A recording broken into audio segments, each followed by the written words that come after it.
Greetings. Welcome to Wake the Dead.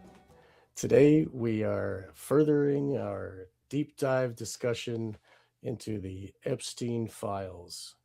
Today is part 8, and we are joined by co-host Hans Utter of The Resonant State and our special guest William Ramsey of William Ramsey Investigates. Welcome, gentlemen. Hey, Glad to be here. Glad to be back. Great to be here, Sean. Awesome. So today we are looking into the mind of the psychopathic Satanists that are revealed in the Epstein files. When we look at the art that they covet and that they choose to look at on the walls, then it reveals the mind of the person who covets that art. No one, not a normal person, is going to have a huge wall-size painting of bashing babies' heads on stones. Like, that's not normal people have that, you know. And we saw years ago the not debunked conspiracy, in quotes, that was Pizzagate. And we were introduced to Marina Abramovich in 2016. It was 10 years ago now. It's a long time that we've known about this, and William just released a show about the code words found in the Epstein files are same ones that we found in Pizzagate. And it is one continuous thread of disgusting debauchery and the worst humans that we can imagine. So today we're looking at the art, and hopefully it's not going to be as bad as Sallow, but it's probably going to be pretty bad. So get ready, everybody. Hans, do you want to add to that? I just want to thank Sean for helping me quit cigarettes. My friend is doing this guy named the Cigarette Whisperer. So he's supposed to 4 days you listen to it, you'll never smoke again. I was on the phone just before the show talking to Sean. I ended up getting Earth Day special menthol American Spirits. I hate menthol cigarettes, dude. Like at Earth Day, of course, Ira Horn. That's what you get. I know, man. It's like this is like the worst possible cigarette, but the unicorn killer, right? But this is a very important topic because, we have art as, we have the whole question of what art means in society, art as an expression of, the social order, actually, right? Art is an expression. Actually, well, if you don't mind, can you bring up that little thing? I'll just run through that real quick. Just Sure. Which one is it? Which It's thing? this is two. Oh, the other goes. Yeah. Sorry. So, Okay. yeah. So, we go back, we look at art, right? So ancient Egypt, right? So it's very, important, in terms of art as also being art having an occult power, right? So in a sense, and this is, transition to the afterlife, of course, invocation, protection. Again, art has an actual impact, right? So there's a symbolic structure, but it also has a type of archetypal activation, um, and and potentially, as a transformation of the viewer. You can go to the next one. Okay, and so these are maps, right? So, for example, the Tibetan picture, from the Book of the Dead. This is also a memorized image. Like when you die, you go through it. This is a yantra, which is used as it's used for meditation as a porthole to a different dimension, right? It creates a spiritual dimension. In fact, to visualize the entire world as a yantra around you, etc. So it is technically considered as a doorway, right? As a psychic or spiritual doorway. Go ahead, bro. Is that the same word as meaning as a mandala? Does that mean the same thing? Um, It's yeah. similar or different? Well, most yantras are mandalas, but mandala just means a circular type of painting, usually used for ritual purposes. So mandala is a type of a circle. Native Americans have mandalas, right? Various, mandala. So mandala is that circle, and we can see them all over the world too. You know what I mean? So mandala is a general term. Yantra is the Subset, like a subset. yeah. Specific. So It's a map of the universe. Is that like a?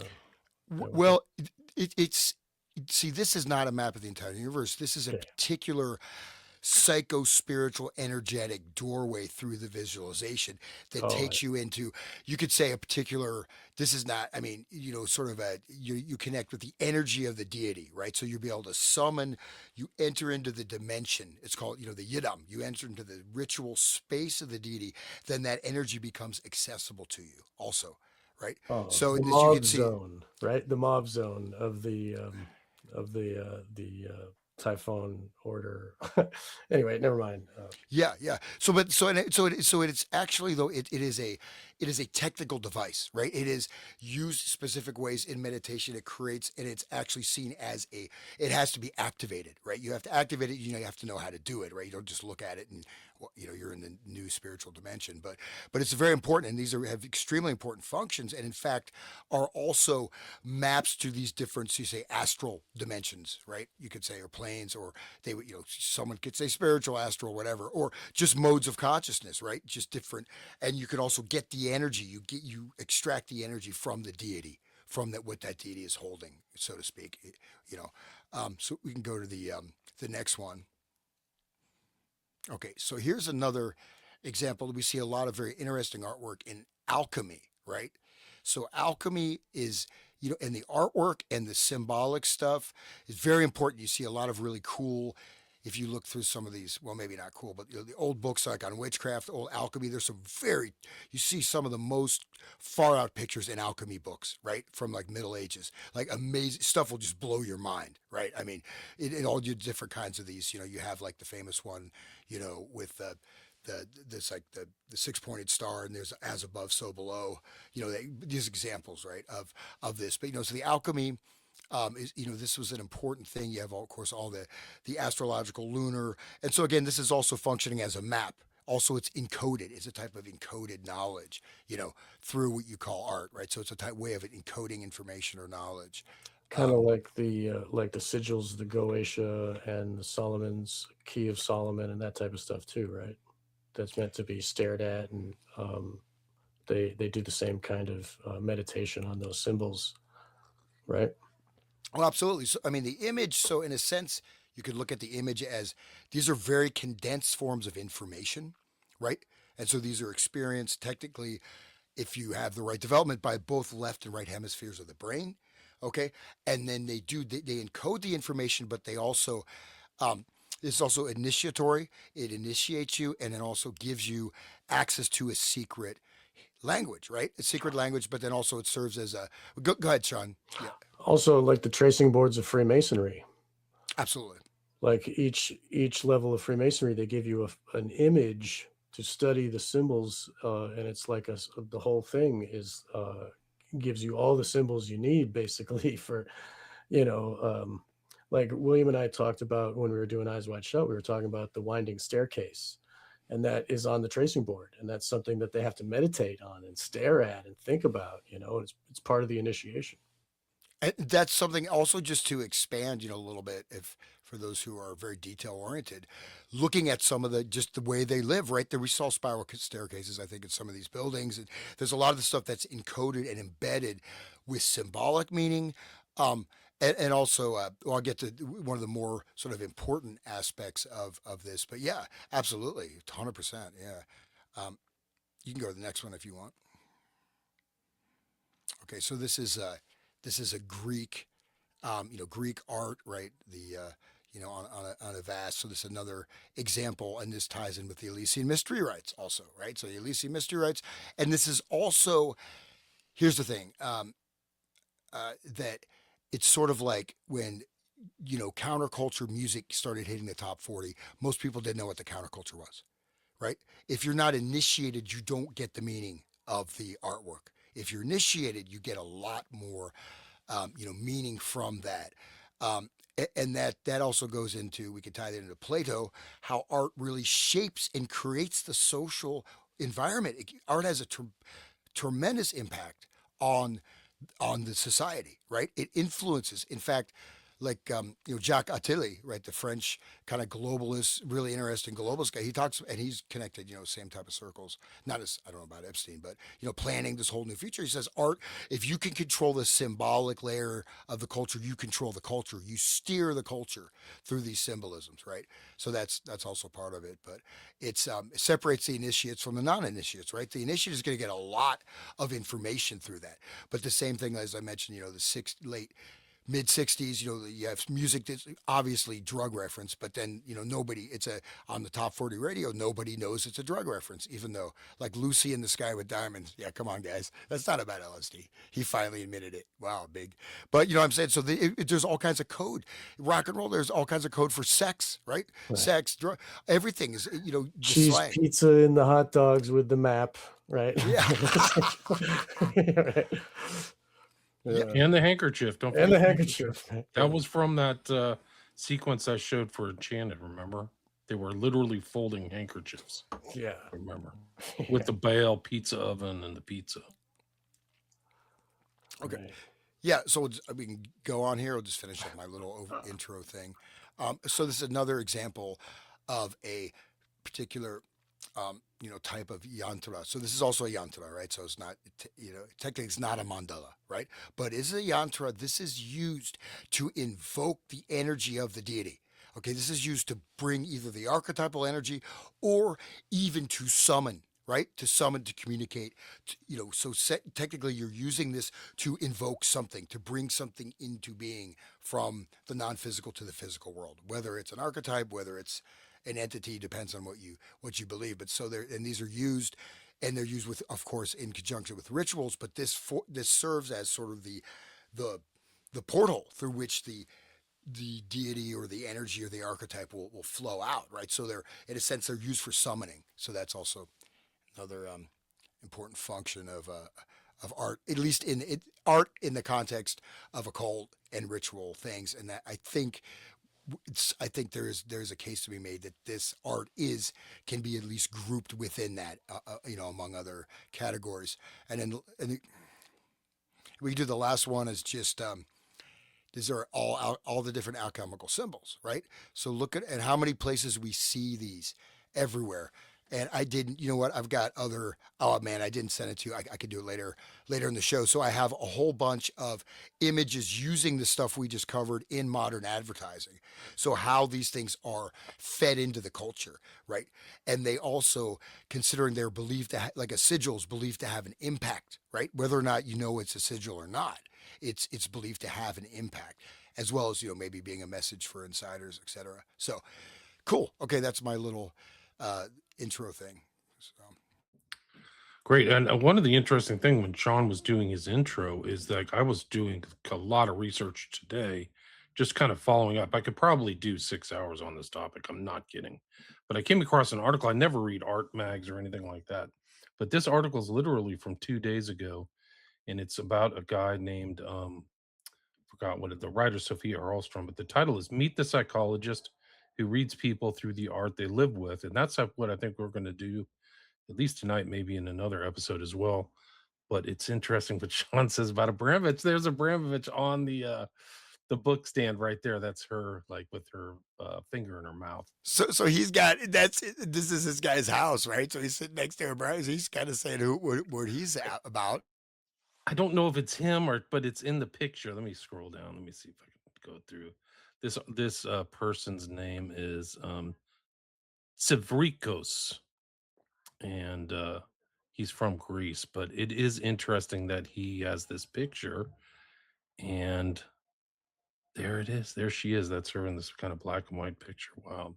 Anyway, small world. So anyway, I agree with everything you said, both of you guys. So this is like, why is he collecting this? Why I call deviant art, or maybe a better word is transgressive, because I think all those people, like you have transgressive literature. We talked about Burroughs. Certainly, the guy who wrote Fight Club's involved in transgressive literature, whose name I can't remember his last name. Napoleon Palniuk. Palaniuk. Yeah. Palniuk, thank you. And there's these artists as well. These kind of visual artists, I think, are transgressive. So Well, there's a lot of that Epstein was following, and the emails are a reflection of that. It's following over time. Well, that's, I mean, and actually, if you don't mind, I would like to be interested in what he says about the, just his kind of his takeaway from that guy, because it might be useful to see that. But Genesis P. right? He said music was only one part of his expression, which in its entirety, right, was a transgressive reworking of society, right? And so it's all part of it. His lifestyle, everything was part of that expression. And so he ended up becoming his wife, right? They both had plastic surgery, gender surgery, and they looked exactly like each other. They looked exactly like each other. It was really creepy. And that ties into kind of Abramovich's view where she says her like art or her, what do they call it? Performance art is just an externalization of her life, right? So she's telling you that stuff happens outside of her, showings and things like that. So all this stuff when she's networking with so many celebrities, much like Epstein, Yao of God, Jay-Z, like strange, like here's this guy who's in hip hop or rap or whatever, hanging out doing performance art with Marina Abramovich, um, Lady Gaga, and then there's those pictures of them at those parties, those kind of like weird parties with comedians. I think Will Ferrell was there. I thought I saw the girl from Baywatch was in one of them, and they're eating, dead bodies, and it ties into this thing I did code words about jerky, and it sure seems pretty weird. So Well, Well, they weren't really dead, but there was like people like laying in some kind of bloody soup, right? And they were like eating it off spoons. Like Lady Gaga was doing that. And you mentioned Lady Gaga also. Lady Gaga like went to Marina Abramovich's like art boot camp or some shit and like did everything she was told, like stand out in the cold with no clothes on and like whatever, and she'd be there as like dedicated. Marina Abramovich, I heard a video talking about how dedicated Lady Gaga is to being a total slave of Marina Abramovich. So right, and if you remember when Spirit Cooking came out, there was all these kind of like things on the wall. Cut your finger, eat the pain, right? So it's yes, like it's so-called art, but it's more than art. It was kind of like some kind of transgressive wisdom teaching. And then you see Podesta's hands and they're all messed up. And it looks right, like he might have been cutting his fingers. And then he had that weird, eating human being picture on his wall, like, and then it ties into Epstein. Like, it's all very strange. And I think, like, the Epstein files and the Pizzagate came out of the Podesta files. People don't remember. It was a huge issue in the 2016 campaign, and that was the WikiLeaks leaks. And then they went after Assange, obviously, and really bogus, trumped up charges that he was raping women. These were all consensual in my read. He was kind of a minor celebrity, and part of that trappings of him traveling around the world was women liked him, like they wanted to, do what adults do. So like, and then it was turned into, you know he didn't use a condom, therefore it's rape. Like that's what the public was told. It's just, me, and these are people that eat babies. I yeah, mean, what the right, hell? well, yeah, Oh my god. so I mean, and that like even showing the video right of that spirit cooking as an artwork, and then of course the cannibalist feast. So that is a work of art. That is work of art as spectacle. Allen Ginsberg talked about that. He invented the term flower power. He wrote an essay in like 1964 about putting using flowers as an act, as a spectacular act, meaning that you're interjecting real life with art, right? But you're using it as a transformative methodology, right? You're changing almost the flow of society or consciousness through art. William S. Burroughs, same thing he did, right? And also Guy Debord, of course, that was his Society of the Spectacle. The Situationist, they talked about using this as a technique, right? That was a May 1968 revolution, right? But all these things, I mean, but here's the thing. I think William, you maybe have touched on that, is that some of these are actual rituals. These are not works of art. These are occult rituals, and you're calling it art. How about performance art, where people like mutilate themselves? I mean, all kinds of stuff people do in performance art, right? How is that even art? This is spectacular. What I mean, spectacular means something that's framed, can be framed as art, is actually used as a tool, as a transgressive tool for the social order to embed ideas, to change the quote unquote Overton window. And what else? You know, Yeah, that is not paint. It's blood, breast milk, feces. Um, I think not sure if that's it, all of it, but it's like human excrement and blood. Uh, that's what she used to write that. They And told the that public it was pig's blood, but yeah, you I don't can't know. trust No, these I mean I people. don't know if it's human. Right. Yeah, you're right. You might be right. It's excrement So and blood, right? Yeah. that's that's an actual satanic ritual. It's not, I mean, Right. that is, Crowley was it's doing written in that. blood, and this is spirit cooking. And these texts are, I just going back to, I showed like the alchemical things, right? So they're words, but these have these kind of symbolic meanings, especially for initiates, right? But also impacting the viewer. It's not, I mean, whether you call it art or not, it is a ritual. It is a ritual with blood, and it's obviously a ritual. I mean, I mean, that's what it is. a lot of these videos are scrubbed from the internet. But when you saw, I saw the original videos. She takes like at least like a bucket or something and pours it over this little totem or child or whatever there. If you're looking at this, and on both things, she's pouring it over, and that looks like a goblet or a cauldron or something there that's like halfway up the wall. So there's very vivid stuff, but it's all been like scrubbed. You can't find it on Google. A lot of those parties where they're eating the cakes that look like human beings, they're gone, man. It's crazy. Yeah, I want to give a heads up too. Like a lot, I was trying to find some stuff on YouTube. I'm just doing a concert, not there, just gone. Just a lot of stuff is being memory hold. A lot of stuff is just disappearing. PDFs like archive.org, they're not only they altered what. Yeah, I got a 500-page book. I'm going to read it in an hour. Check out a PDF. You're smoking too much weed in Jerry's van, bro. I'm gonna hack it. No, I still got the. Well, it's just irritating, right? Of course, they're Yeah. tracing and tracking you, and they're limiting access to knowledge. But lots of stuff is disappearing. Everyone thinks, oh, the internet's great. We have everything. No, and I think you can see the clamp down, the narrowing of the information windows. Like Google is just terrible now. Terrible. You can't find it on Google. So those we Sean and I are talking in the pre-show about getting stuff out to external hard drives, at least keeping it. Like I'll take a break maybe and find my old Abramovich files and bring them up tonight if we have time. But you can't find a lot of that stuff. Like you have to really download it and put it on your external hard drive, guys. Right. But Save this everything. yeah. You But got all this these AI generated videos. I mean, and even they have real people. Like I think like he's a great guy, Douglas McGregor, but and even Scott Ritter. These guys have I swear to God, they're AI generated videos, 100%. Well, of course, it saves time or whatever, and nothing against those guys. But so much of the content is now being generated by AI, right? I mean, you have all these videos, documentaries, always has that tone. Remember a time when springtime was for lovers.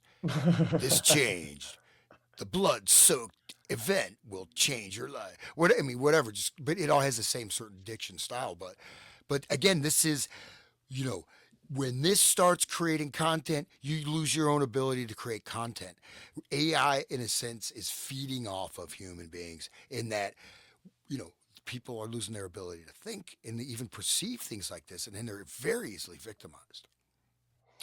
Well, speaking of that, would you like to bring up the clip of Marina in the taxi absolutely. cab? Because that makes perfect sense with what Hans just said about how. Okay. because she believed, not her, but the entire population of this Nordic magician, that he is the magician of the highest order, that he is there in his irrational mind to create confusion in order that the human being can find new order.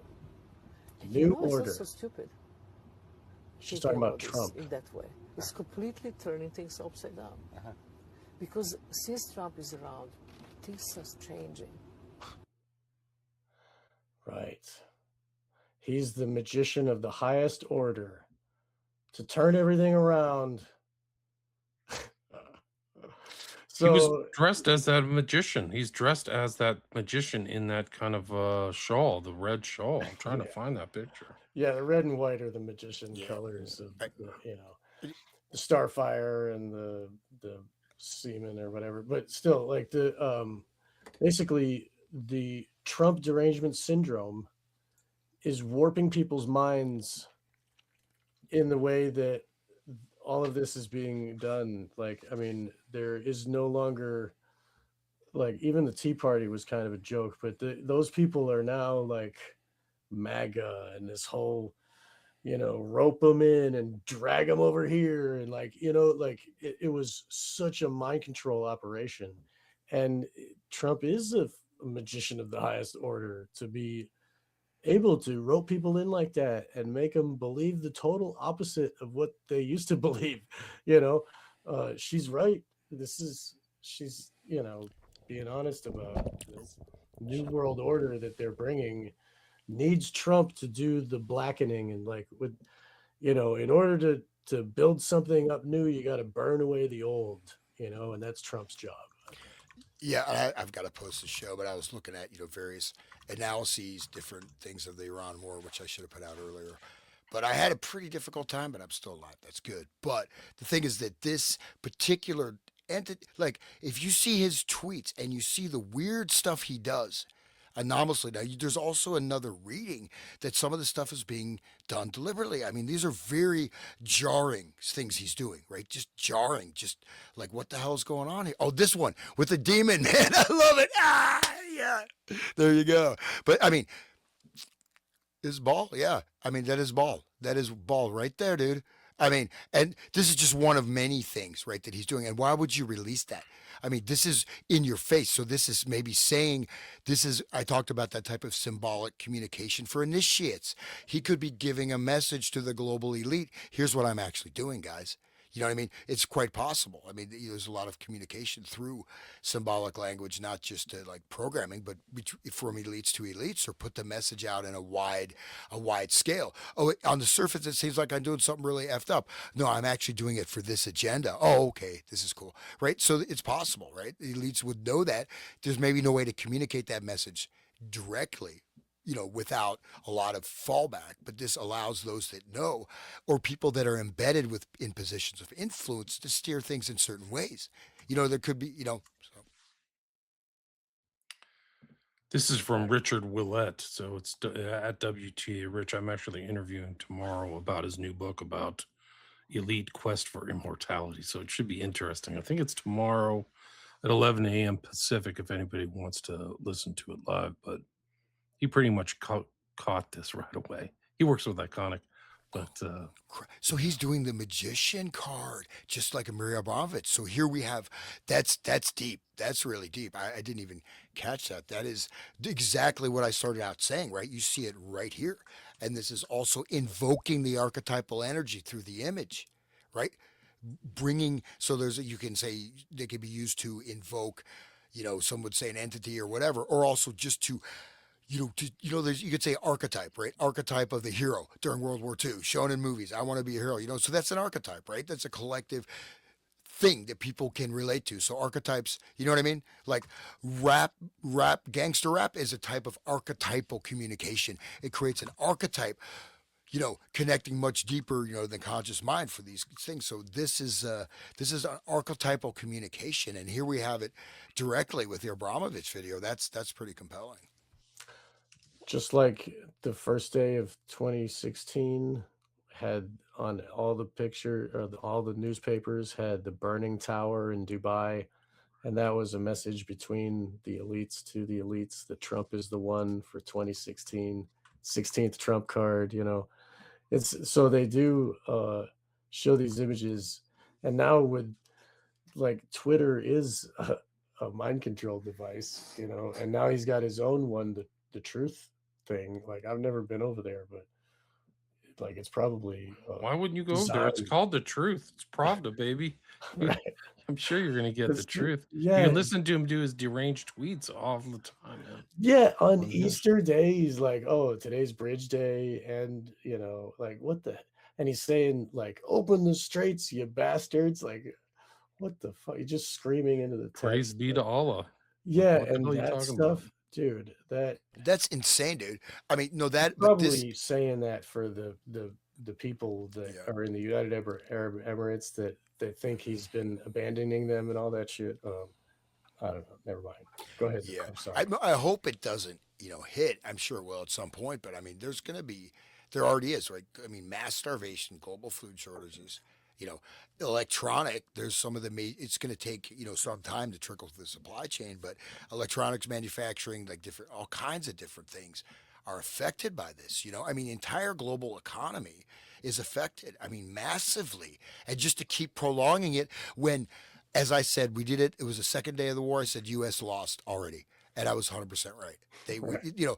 And so, But but that was the intention, yeah, right? you lost what? No, well, we won the destruction of friggin' America and Right. America's image and all America's allies and America's economy and the petrodollar and millions of people around the world, especially in South Asia, are just they can't eat, man. There's a lot, and they're already having, like in Australia, they're having rationing, food rationing, fuel rationing.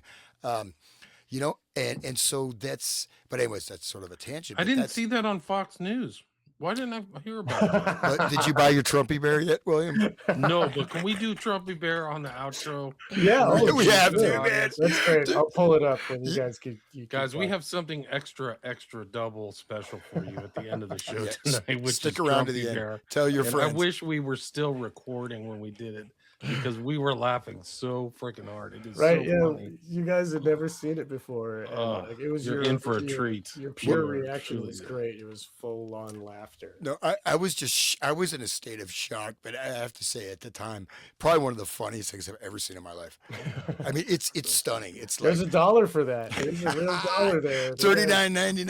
Yeah, How about yeah. the Trump the song, free song for download? Oh man, we'll Yeah, I what have it downloaded, guys. We can replay it, but we'll do it after it's the free. show. Well, at the end, yeah. Yeah, we'll do well, it. the song is Stick good, and the around. video is good. But yeah, The but video is but good. anyways, so in a certain, and I don't, You sound like a panicking. Get on the Trump train. Come on, MAGA. Man, Well, look at him. trust He's the making the plan. sign of silence right here. Yeah, He's trust the literally plan, doing guys. it. Trust the plan. Yeah, Omerta. he's there in front of his red coat buddies. Yeah. The red coats are coming. Shh. Red and blue. Right. Oh, notice his head is in between the two pillars. See Yeah, that? good Right, point. that Yeah, this too, is yeah, all. look at that. Yeah. He's on board, man. Goddamn red coats are coming. Unbelievable stuff. Like, this is really unbelievable stuff. Like, the consequences are already filtering through the American system with food prices. So people are in deep trouble. They don't know it yet. No, and it's like, I mean, this is not a joke, I mean, this is like, but it's completely retarded, and these guys, like, I mean, it's like some drunk, third-rate hack writers. Let's write a script, to say, Oh, Oh, he's I kicked him gone. out. I accidentally kicked him out. Oh I'm shit. trying to take something out. I'm trying to take his things that are up on the thing out. So Oh right, that happened to me before. because yeah, if It you sucks don't, when it just it fills clutters up the right. studio. Yeah, right. so But it sucks He'll if come back. that was just his presentation. It wasn't him. They should have it separated. right, good point. Because I was trying to just get rid of his presentation. So Right. that is the host error there. Sorry, He'll guys. jump back. Yeah. But still, like where were we I don't before know. that Let's happened? go He was back. on a good rant. Sorry, Hans. That was Hans. my fault. I apologize. oh, I thought it was being censored. I was trying to get that. I was getting trying to get paranoid. your They're thing after that you me. added on there off of this. I was trying to just get your thing off to clean it up. Because if you don't clean it up, I have like 10 open windows at the bottom. Oh, okay, I thought like the panopticon has finally got me. They got me. The redcoats came and Oh, got it's you. worse. They've been infiltrated. They infiltrated through me to you. That's far scarier. It's just because you're staring at Trump's face right now. It must have been like the influence of his face. Get that off of there. Yeah. But the thing is though too, I just want to caution people that there are, like in the shows we did, Sean, there's that kilowatt stuff, like there's multiple levels of things that are transpiring, right? There's different types of outcomes, and there's not necessarily that's the case. There could be one level it's a case, so these are, but this is art, man. Trump is an artist, dude. I mean, Zelensky playing the piano, man. Well, that's the whole tie together between Abramovich and the Ukraine situation Right, she was given like honorary She whatever. sure was. They made it. They made like an art piece, a permanent sculpture for her in Ukraine as they're just filling the graves of millions of people. Like you Oh, just It was couldn't like even believe. glowing crystals underground, right? Yeah, Wasn't yeah, that's right. Let me see if I can find that video. This is Richard Willett. People want to check this out. This is his new book, I Am Immortal: A Death Cult's Quest for Immortality. That'll be tomorrow at 11 a.m. Um, but yeah, let me see if I can find that clip of what's her face. there's a recent article from someone pretty high up in the Russian military that says Zelensky is notorious pedophile and child trafficker, and he goes through 10 to 12, kids a day. And he says, we've tried to kill him. We killed like 6 body doubles, and then they say his wife is also part of the child trafficking rings. So they're major, major exporters of children as well as consumers of children, at least according to this Russian military guy. I don't know, It but makes perfect sense because there is a story of a girl, the girl that was supposedly the young teen or shrimp or whatever, the 12-year-old girl that was with Prince Andrew was from Ukraine supposedly, and then she disappeared and died. Like she was literally snatched off the street, is my understanding. So not good stuff. so they live tax free. Wow, uh, Yeah, that's you, it's just like their thing. Where's the Abramovich connection to the where is that? To connect to Zelensky and the genocide in Ukraine is very important because she's probably like the spiritual underpinning and child trafficking stuff. This is from De Janeiro. But I get these things from Spain too. Like I'm starting to see on my feed all day. The international kind of stuff on Epstein is really fascinating because it's not being covered in the US, like Trump raping people and things like that. Are covered in the global media, but not the US media. but General the Flynn, Ukraine is the center for child trafficking, money laundering, and biological laboratories because Victoria Newland said it. General Flynn, yeah.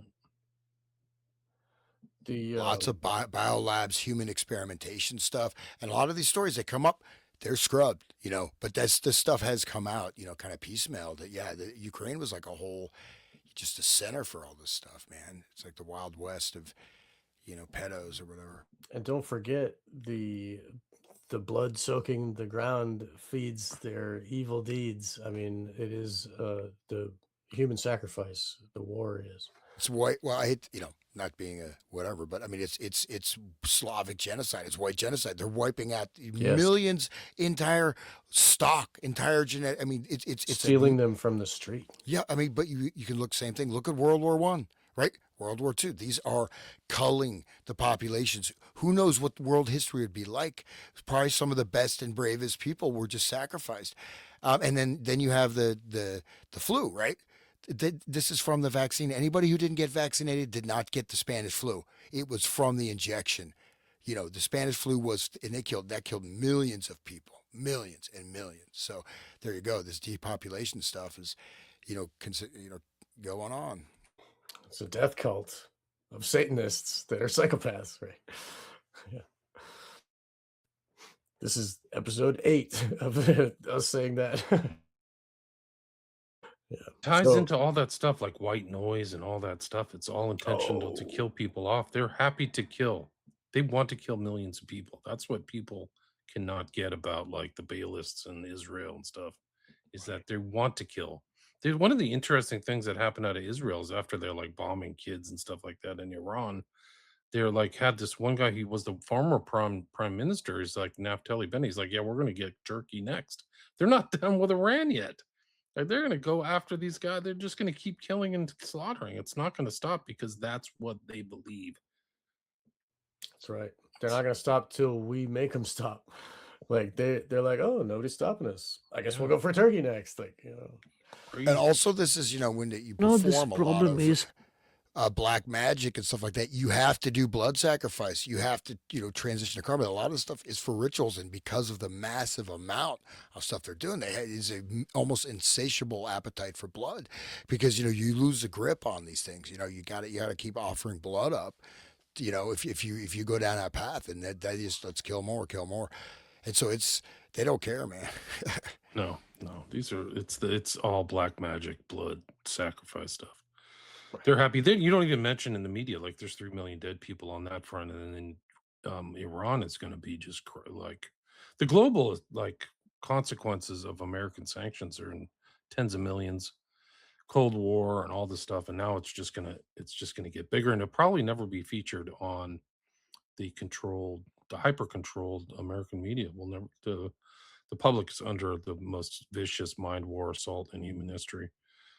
And this problem is that I have started having bodyguards because I had the opera Seven Deaths of Maria Callas. Look at how big she is. This guy Thoreau is a tall guy. I've seen him standing next to Savile. I don't know what this guy Thoreau, but he's interviewed face to face some freaking diabolical figures, man. Because there's the thing about Savile that people figured out Savile was bad news was Thoreau's interview with Savile, where he called his mom the lady and all this weird shit, and kept her like room open and stuff. And that's where it all started. The Duchess, good memory. Yeah. But look at how big she is. She's way bigger than him. She's at least she's crouching down too. She's like hunching over, like trying to look small. All in black. The physiognomy, man. She looks like a freaking witch. Well, no, and just real quick before you play this, there's various reports and stories and anecdotes that she is an extremely high level witch, like international level, whatever. And there's she's the highest. She was a born witch. In her biography, which I couldn't get through, was this horrible. But the first couple chapters, she's like, "Yeah, I'd be at home and I just spend time in the closet talking to entities." Like that's what she did from the very beginning. As you do. Yeah, I just sit in the closet. Like most sit people in the closet. I'm just gonna hang out with Baphomet and Baal. That's how it all started. She was like talking with entities from the get-go. Mommy, don't open the door. Lilith and I are having tea. She's probably Beelzebub and Baal she's got freaking like skinning cats and stuff. I mean, she's my friends. I would not want to go on a date with her. But like the stuff, I wouldn't. Why would you think that? That's funny. She looks like she'll just step on you. Hans's mind is always like, protect my dick. Don't let her near me. Hans, here's a nice drink. Just have a sip. Yeah, right. I would not take a drink from her ever. Yeah, or have a piece of cake from her, actually. Even blue tea. Yeah, no way. But she looks like the archetypal witch, though, doesn't she? I mean, if you look at like the drawings of, she's like Snow White, the one when she like gets all like she does the potion and she gets all ugly and weird and like, oh, eat this apple, man. That's her right there. Fucking Disney had it, 100 years ago. She's huge. Look at her back, dude. She looks like a lineman. Like an NFL lineman. To them, and I lived there for 30 years. I had to be bodyguard every single day to go to theater and back because there was announcement, the alarm that there will be people in the weapons in the theater when I'm there. Because of the Alex Jones stuff? All of this, yeah. Then when I was leaving the last day of performance, there was enormous, beautiful made from fresh roses, the heart in the front of the theater. And I was thinking this was for me, finishing the work. And they said, no, this is a protest for the children you just eat.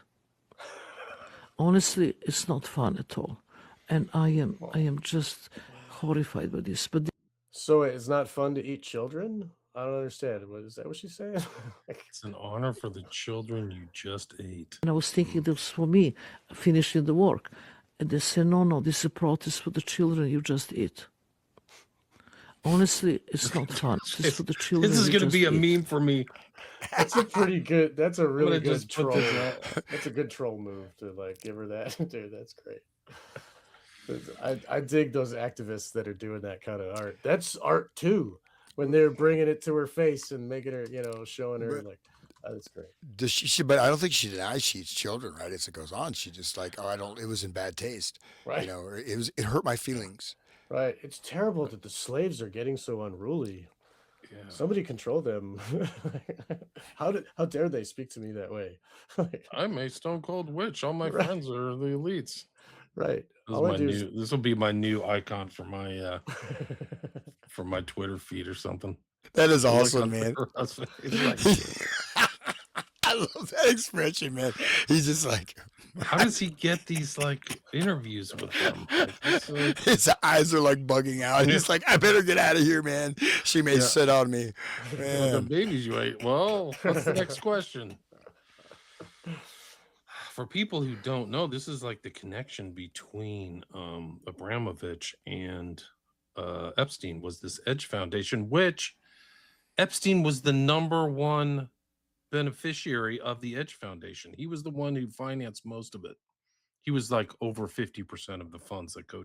Their website is still up, and you can see every freaking elite person on earth. But there she is. The memoir is the one I was just talking about. It's called Walk Through Walls, which is a sacrilegious thing because I think, according to the Old Testament, Elijah, one of the prophets, could walk through walls. And so she's kind of emulating, I think, that maybe knowingly or unknowingly. I'm not sure. But I like this that little tagline for the journal or whatever. To arrive at the edge of the world's knowledge, seek out the most complex and sophisticated minds, put them in a room together, and have them ask each other the questions that they are asking themselves.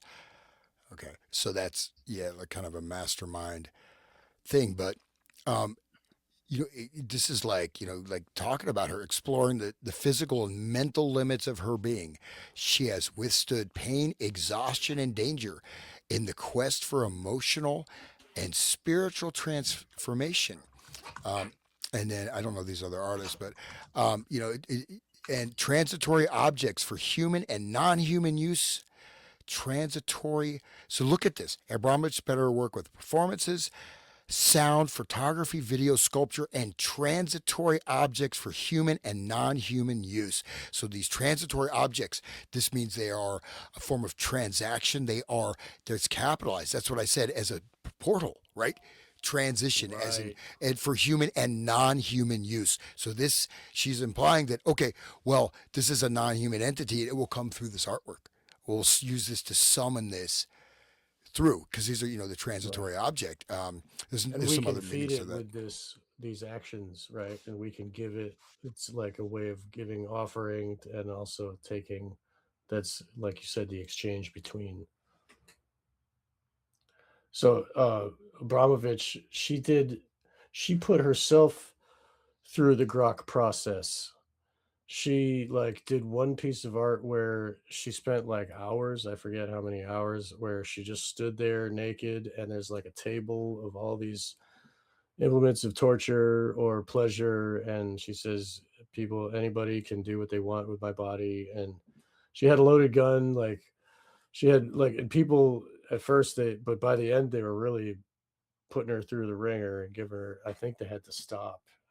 I don't know if she went the whole time, but she willingly took the abuse, and that was part of the performance slash. And she also says that the difference between a ritual and an art performance is the intent. And so when I'm at a party, I'm doing a ritual, but when I'm at this over here, I'm doing but it's the same actions. What is this that you have? This is from the Edge Foundation, where it was there. I just like clicked on the first billionaire's dinner, and before we started the show, I was studying John Pagozzi, who is the original selfie guy who was friends with Epstein. Like he saw Epstein, publicly says like he regrets meeting Epstein, but he was in the same circles. Art dealer, rich guy, heir to a fortune, and there he is with the founder of YouTube, Ann Wojcicki, who's met her maker, I suppose. But this is from 2015, so it's the original like Paul Allen, that's the guy who started Microsoft. Paige Dillon. And in the background of one of these is Epstein. Like I think they scrubbed it from the site, but he's here. But she's part of this foundation, so she's like in this like influence. I can't believe that they wouldn't know how dark she was. Like I feel like my sense of, I don't know if there's actual proof, but I feel like she's been put in these things. No, I mean they're followers of her. I mean Yeah. most likely she's calling the shots over even some of these billionaires. You know what I mean? Because she's very much connected with this I high. didn't know this guy Pagozzi was in here. I'll bring up Stuart Pagozzi. Brand is there, man. Unbelievable My stuff, favorite. dude. Like the more you research, the crazier it gets. There's Bezos, like the richest man in Co-founder the of world. Google. Remember Pagotzi's here. I'll bring this up right now. Like, I'll just show you. Hold on. Give me a second. there was that image of Abramovich with the Jacob Rothschild, in front of Satan summoning his minions, and they're all proud. Like, that's a piece of artwork, and they're like, that's filling the frame behind them, and who's their minions? Oh, these two guys. It's like, it's pretty interesting how they use the artwork to give their message. There's just so much here, dude. He is connected. Epstein was connected to so many people. I had no idea. This guy lied too. Pagotzi, and the researcher that I saw, he never brought up his association to Edge and like, this is just absolutely crazy stuff. Watch this. Well, I mean, look at Sergey Brin. You got Paul Allen, co-founder of Jeff Bezos. I mean, these are like, as Larry Page. I mean, these are like major. I mean, these are like movers and shakers of planet Earth. I mean, at least in terms of the most of our technology and whatever. I mean, these are. Bryn is in the files. I caught him. We did a live show on another show, and we caught him like with Epstein and one of his cohorts on the island. And it's not there. God, I cannot believe Pagotzi. Well, look at this. Watch this. So Pagotzi is in air. This is kind of the follow-on slides I had. That's the gate. We'll talk about that hopefully. But that's Serrano. There's Epstein. This is Coons. Let's see. And here's Pagotzi somewhere. There he is. John Pagotzi, the father of the celebrity selfie, turns on himself again. November 7th, 2025, fairly recent. So this is the guy that we see right here. It's literally right here. Let me see. He's hanging out with Paul Allen. That's number 2 at Microsoft. Because he's also Paul as an art collector. Having himself in pictures is why the father of the celebrity. So all these people he's in the pictures with are celebrities, right? It's really weird. It's meta how it's about him being in a picture, and we're watching pictures of him with Epstein. Like, it's really interesting how he liked totemic, like African art. I'm curious to see what kind of totem art it was. Like, because sometimes these are like ancient, African gods, like voodoo type stuff. But here's his pictures. Like, he's Papa with Legba. Hunter S. Thompson, bro. And Andy Warhol. And I mentioned Lady Gaga's connection to Abramovich. He's just he's hanging out with all these people. Oh, he had that Masonic finger sign thing in that last picture, with the pinky. Where is it? Right there. Oh, okay. You see that? Yeah. Or some kind of whatever. These are just things that got out. I mean, he's been in like for 40 years taking pictures of all these celebrities. Schwarzenegger. Blanks. Is that Epstein? John Belushi. Where? I don't know. Is that maybe on the Belushi. right, second row down? Who is that? That's Mel Brooks. Mel Brooks? What? Yeah, That looks like Epstein. It's funny. I love Mel Brooks. I'm sorry, Mel Brooks. But this guy's everywhere, and I didn't know he was at the Edge Foundation. When I saw that picture, I gasped. Here he is with Paris Hilton, Catherine Deneuve, and he's in the Epstein Black Book. 3 numbers, bunch of numbers. And there's his new book that came out recently.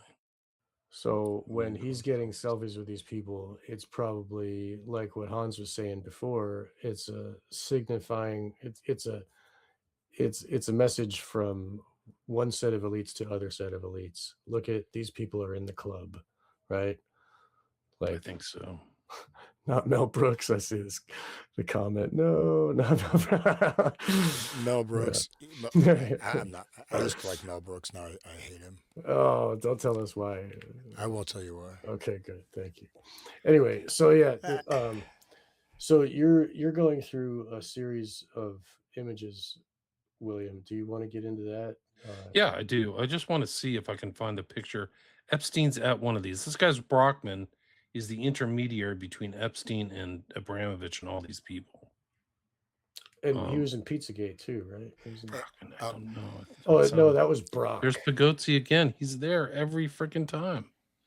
There's Bryn in the background. God, he just lied. And Wojcicki, she's like YouTube founder, man. Yes. It's one of these billionaires' dinners where he is. There's Omidyar, that's eBay, Groening. He's supposed Marie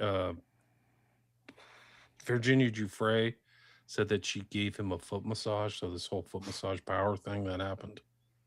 What was the thing? Bezos before the roids. Max Brockman, Brockman's son. Pritzker in the Pritzker. files. And the all Pritzker over the family, top. the transgender stuff, I mean, they spearheaded that. They funded that top to bottom, man. They funded it, promoted it. Without the Pritzkers, it would not have happened. No way. They're the money behind it. Yeah. I think this Nathan Wolf is Metabiota. He's involved in COVID. I think that he's one of the hidden players. There's Gates, right? Totally busted by thing. There's Brockman. Not Bill Gates. He's my hero. He's a renegade upstart tech genius that defined the 20th century. No. He Joey cares about Ito, totally involved with Epstein. Peter Gabriel, dude. Oh no, Peter Gabriel. Buddies with Peter Christopherson. These guys are closer than you would think. I don't know which dinner it was. I'd have to look it up online anyway.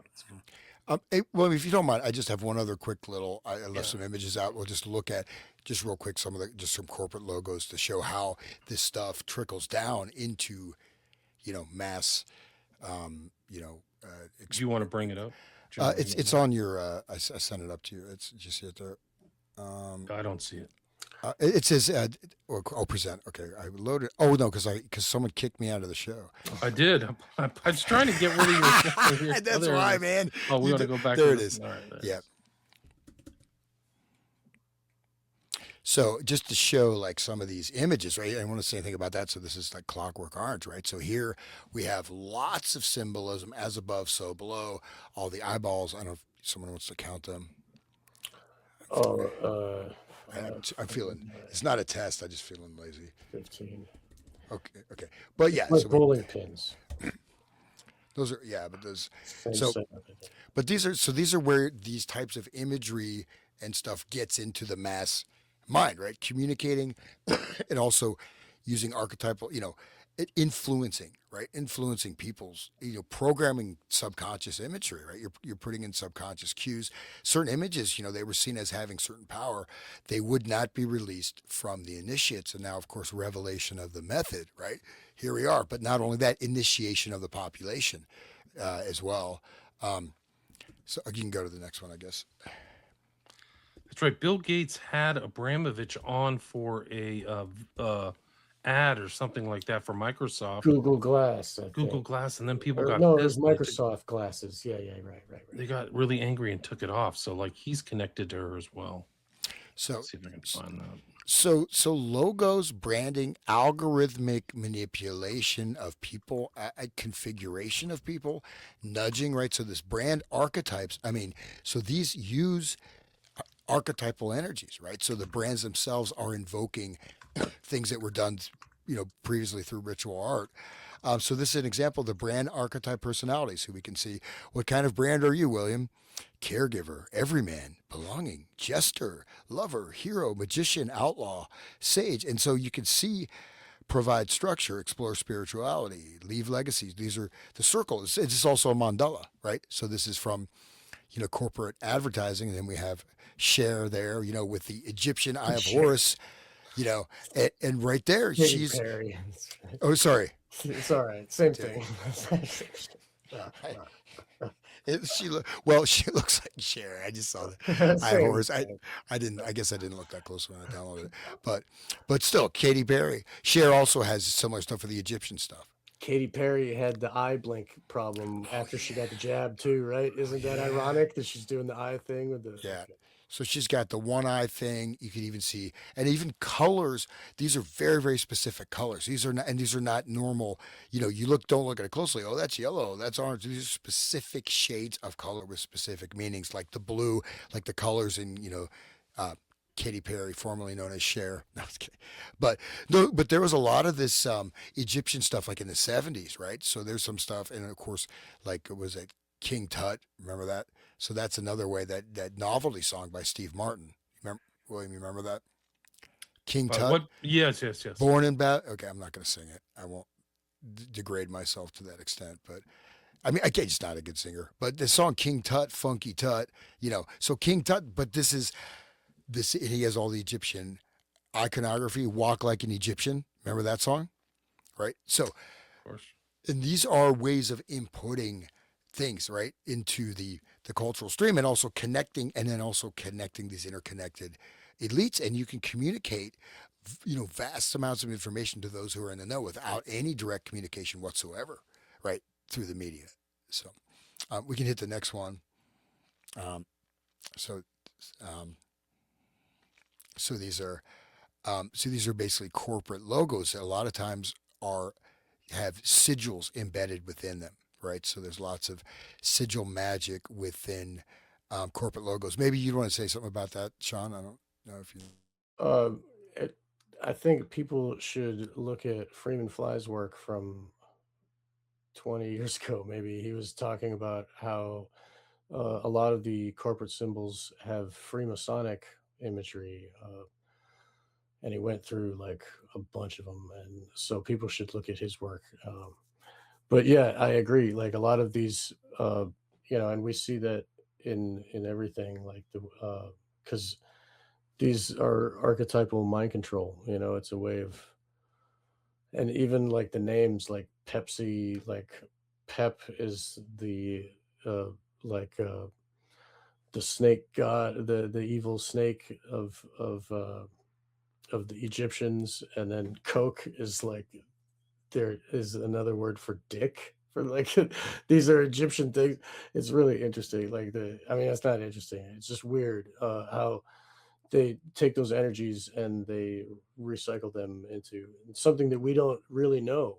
Our conscious mind does not know it, but our subconscious does. And the Freemasons use those symbols as well. So you'll see a lot of that too. It's a language set. It's like another language. Oh, absolutely. And so, one thing, there was a couple, I forget, I saw years ago, they talked about sigil stuff, but like a lot of times the news show, I haven't watched like Fox News, CNN for a long time, but they have all that, like Alex Jones has it, some of the super pro, you have this kind of ticker tape with these like weird images, stuff just bubbling up, right? There's all kinds of stuff embedded in that, right? So these, they had gone through and freeze framed it. And if you look at, what I'm talking about, right? So you have all these, it just looks like bubbles or background stuff or this or that. And this is just tons of stuff embedded in that, right? They would go through every couple seconds and pause. Here's this, here's that. So it's a type of symbolic. It is a type of symbolic imprinting, right? So you're connected with brand, desire, personal identity, right? Your personal identify. I go to Starbucks, I'm gonna have my star. I eat at Whole Foods. I'm gonna get their, their organic fish that's like farmed in like toxic sludge in Thailand, and pay like quadruple the price. But so you're creating like a dreamlike state where people are having constantly bombarded with these images and influences which are very powerful, right? Normally in past human cultures, the use of these types of things were very selected, right? Maybe more potent, right? We started, I think the pre-show we mentioned Hieronymus Bosch, right? But that's, but we look at, religious iconography, this, that, there were things, but, we are bombarded, but these form, they're imprinting, right? They're imprinting these in the subconscious. And if you believe that these symbols activate certain things or they anchor certain things and they function as sort of a matrix, right? This dream state, people are in a dream state and they're being influenced by all this stuff in their subconscious mind. They have no idea at all. So primarily they're completely subconscious. And the thing is that when you recognize certain things, like if you stop drinking and you go to a bar, you're like, you know what I mean? So I don't know if you had that experience, or you're just around a lot of people who are drunk. You're like, man, this is really, you know what I mean? You just walk in a bar, like, this has a bad vibe, man, or whatever. Maybe not, but you know what I mean? So you're around certain things. The same thing if you extract yourself from the media, right? So, because I lived in India, like in my early 20s for like 5 years. I came back, I was like, whoa, I could see all this stuff all around me. Right now, India is probably the same, right, as the U.S. But I mean, these things are impacting us. They're everywhere, and they're all manipulations. They're all deliberate maybe not everything, but a lot of the stuff is deliberate programming, and they fit into an entire systematic context. So I just two more of these and then move on. So the next one is next slide. Um, so that's this example of painting, basically, revelation of the method, right? So this is exactly, this is, showing you what is actually happening, right? So they're top of the head is empty. This is all coming in. They are identified completely with the image. They are, in a sense, they're inducted into the dream state. They live in the dream state through the media. They're not aware. People are not aware they're in a dream state, right? And this was done, research done in the 60s, 70s, talking about it induces an alpha state. You see the external world as a dream state. That television imprints your consciousness for 2 weeks after watching it. I did this study a couple number of hours. It affects the brainwaves. I mean, you're literally in a trance-induced state it's happening, not just, I mean, unless you're really conscious of it, it's biological, it's neurobiological, right? And that's one of the ways television was designed, right? So, and just one more. So we see this all over the place, right? You see this all over the place. This third eye, right? In this, again, this is an example, and we can find this. You probably think of 1,000 examples, right, where this shows up. So, okay, that's it for that. But just saying, like, these elites behind the scenes, they're conveying a lot of stuff, and the people in that thing you just showed us, right, William? That all these billionaires, these are the people that they're running the whole, a lot of the world, right, in terms of production, consumption, everything. Everything you're saying, they're doing through the technate. They're all there. It's like all of them: Musk, Bezos, Microsoft, Gates. It's really incredible. They're like the who's who of the Trump administration, and they're actually taking power. They're instituting all this kind of stuff, this Luciferian AI Palantir crap. So they were all there. They're all around Abramovich. They're around Epstein. That's why The they don't talk about Epstein, because it's like she's too important. the total information awareness patch features the all-seeing eye looking at the globe, and that was before Palantir. It was total information awareness, and it featured that image. But Yeah, I mean, that's a positive image too. It's not all negative. well, yeah, it shows this eye in a pyramid beaming over the entire Earth, controlling Right. the entire planet. Yeah, yeah. It's positive, I guess. Yeah, Well, if no, you, I mean just the eye itself is like it represents an awakened consciousness. Like three aspects of consciousness is thought, emotions, and action. And when all those are engaged and working, then it's an awakened person. It's also like the two halves of the brain working together so that you can engage the third eye. Like, I mean, there's a lot of good ideas, but it could be used for good or bad. They can take a good symbol and make it bad too. Like it doesn't. Sean, I didn't know you're a member of the Illuminati, bro. I'm gonna have to rethink our friendship. He's Yeah. an Illuminati. He came out. We're gonna post this clip. Sean, the guy in the pyramid, one eye, Mister One Eye. Yeah.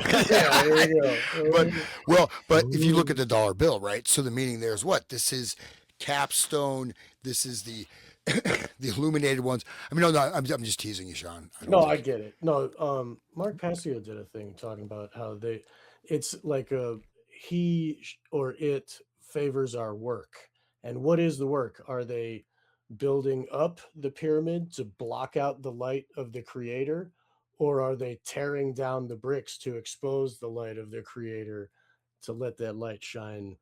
You know what I mean? It could be seen as two ways.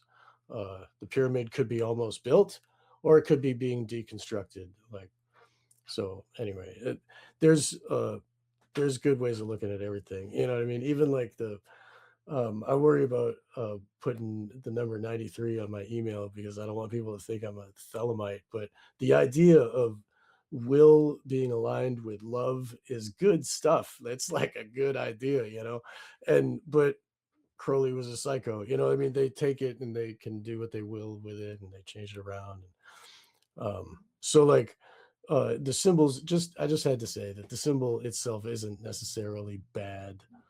It's just that people but it represents the higher order that's beyond, like the creator in the next dimension above, who like cuts a slit and is looking down into our world. You know what I mean? So if they want to make themselves God, they're going to take that symbol and wear it on themselves. And look, I have the eye, and I'm the one looking down. You know what I'm saying? So it's just they take the symbol and use it for the power that it has. You know. Yeah, those. Yeah, it's just you could. I may agree with you. If I was a member of the Illuminati, Sean, like you, I may agree with you. No, but no, the eye in the Keep pyramid. drinking that blue tea. We'll see by the end. Things do. If you drink too much of it, everything starts looking blue. It's pretty weird. Right. I think it's a mild hallucinogen. It's connected with datura or something. But Nice. it, There you but it's good for the go. brain, supposedly. Everything is not looking blue yet. Maybe soon. But no, the eye in the pyramid. Okay, that's a positive meaning. But in the case you look at Jeremy Bentham, right? The panopticon, right? That's the single eye. That's the absolute control. And in the in the use of the elites, it's that they will become Adam Kadam, the newly arisen man as God, right? And this is like, Chabad or whatever, God is what? Ein Sof, insentient chaos, right? This insentient mass like Yog Sothoth and H.P. Lovecraft, or whatever. And they have to become God to rule the world. And so, but I'm not saying it doesn't have potentially have a, it has that meaning, but if you look at its utilization and its programming, so the Totally. symbol is being programmed in a certain way, I but yeah, agree yeah, with it you. doesn't mean it's bad. Yeah, I agree with you completely. You're right. And what you're saying is valid. It's all like, I'm not saying what you're saying is wrong. But yeah, like I definitely want to make sure that we get some things in before the end.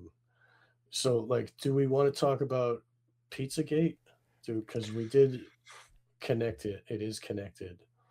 If you Uh, like, I mean, Gerald, you're gonna have to wait to the end for Trumpy Bear. I'm sorry, but it'll be worth the wait. I promise you. Trumpy bear. Well, Okay, but well, I mean, I just wanted like to bring up that the art was like the Instagram it's showing images to people that they don't wish to have. It just shows up in their feed, and Instagram was like it's a way of, like, there were a lot of Satanists that were involved with that stuff, that had some really devious Instagram art. Like, people should check out Memory Hold.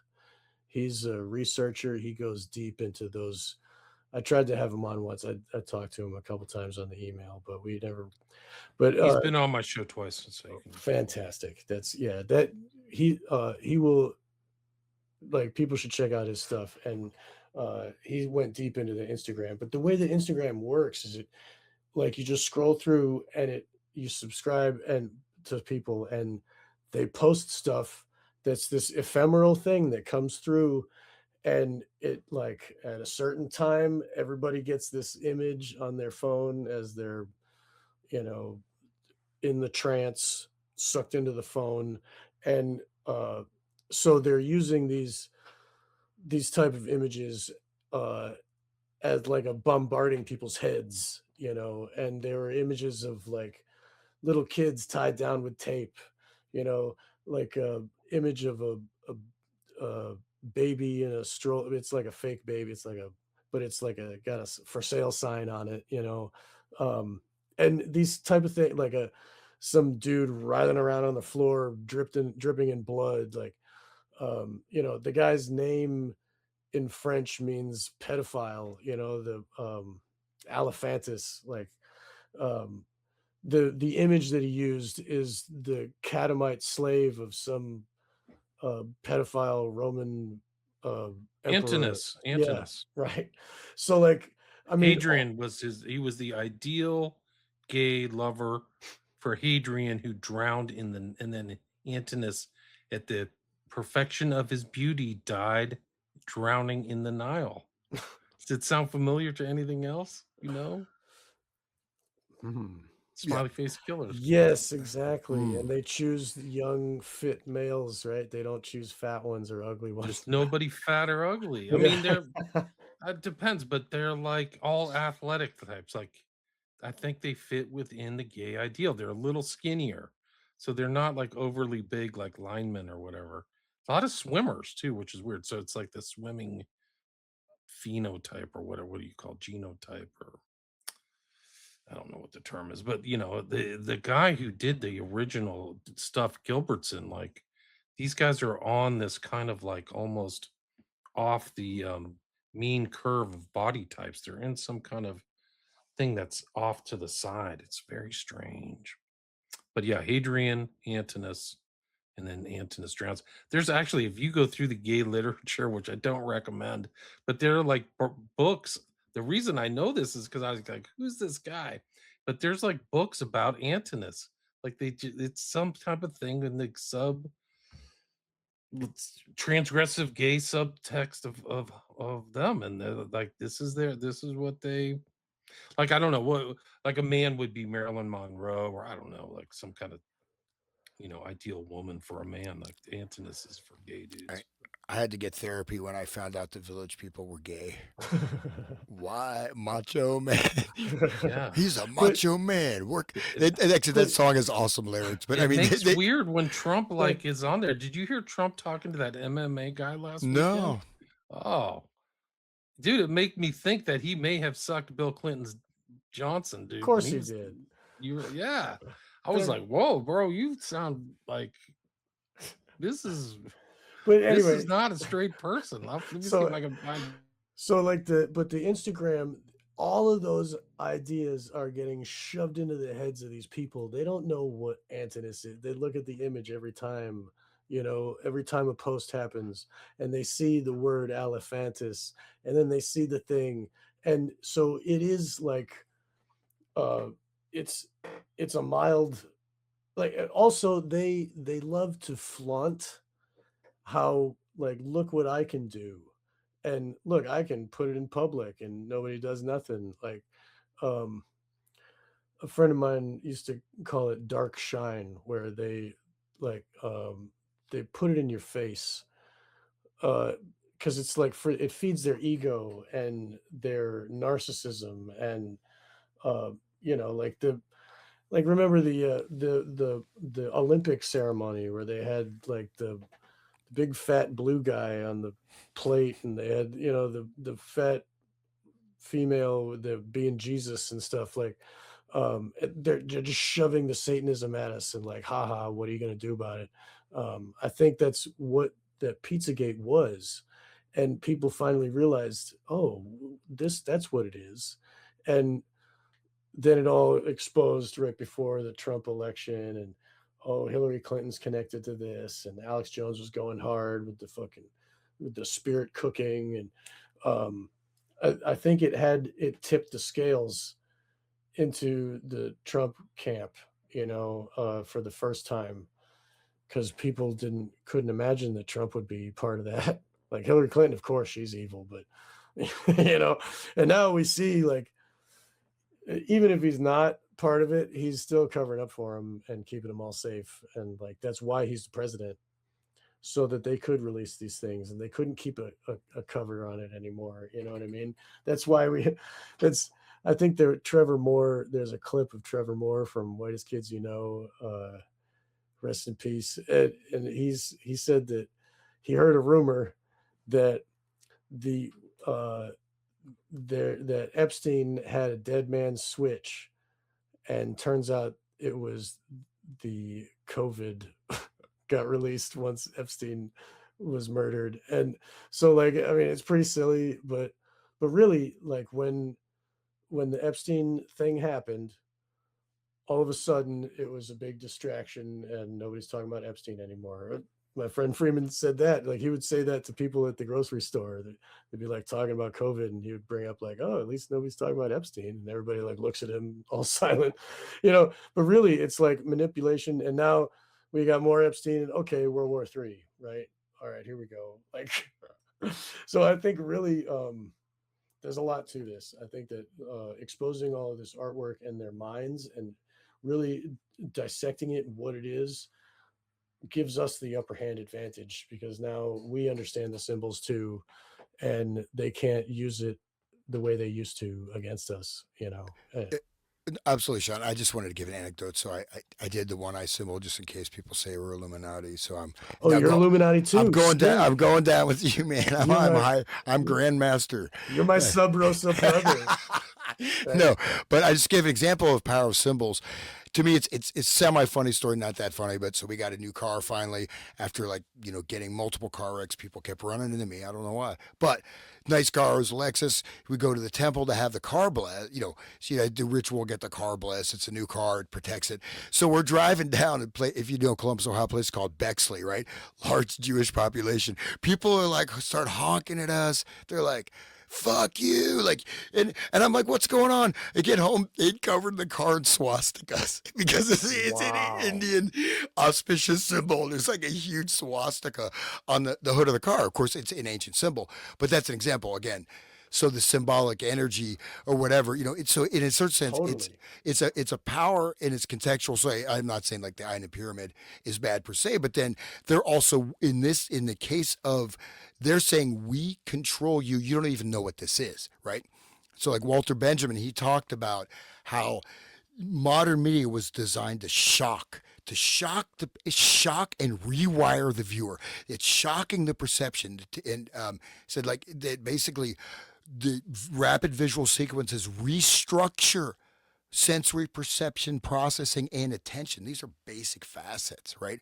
Sensory processing and attention. We don't think about that, but you're really starting to work on the hardware almost of the human being through this stuff. 8-frame cuts. That's Kubrick talked about it, and he's talking about like commercials and stuff. They use 8-frame cuts that are very quick, and it works on your subconscious like a dream. It's not like a real. They're not like stating facts and teaching you about the product. You know what I mean? It's like working on your emotion. He spoke about that 8-frame cuts. Anyway, yeah, but that it's very interesting. I think that we don't need to like bring up stuff, but I guess I do kind of want to bring up one of Kim Noble was one of the artists who was featured in the that was here. I'll share here 1 second.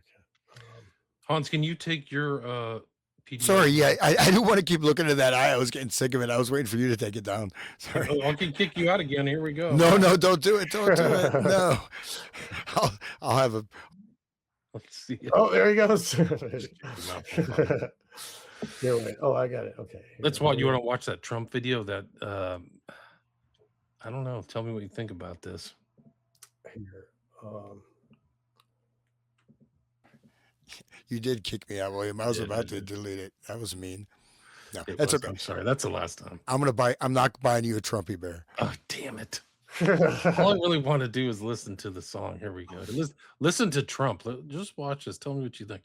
Like, if people don't know the Epstein files, they said that Trump performed fellatio on Bill Clinton, but this kind of like makes me kind of think. It's crazy. But look, thank you for doing what you're doing. Only for great fight. Thank you. Yes. Put me the more than him when they stop the fight. I'll give you a money. You look so good. You're too good looking to be a fighter. You are some fighter. Thank you, man. Thank you, sir. Thank you. Congratulations. 16-0, man. Yeah, you heard it there from Dana. Congratulations, Trump wants to bang. You're a beautiful guy. Costa was 5-0 in the UFC when he challenged for the middleweight title. But also to hit him to the point that he just falls down. He keeps wanting to touch him, and he's like, "You're too good looking," but he squares up with him. True This is love. body language. Like, he's not giving him the side angle. He's really like one of his targets. Like, he's targeting like a 14-year-old, 15-year-old model. Like, it's kind of like he's treating this guy like that. Reminds me of a Beatles song. I want to hold your hand. I want to. Like, he's like he's holding hands. Like, it's a little bit long, you know. Just I look mean, at the body language. Yeah, just Look at the body language. Smile, looking into his eyes, not stepping away, extra touch.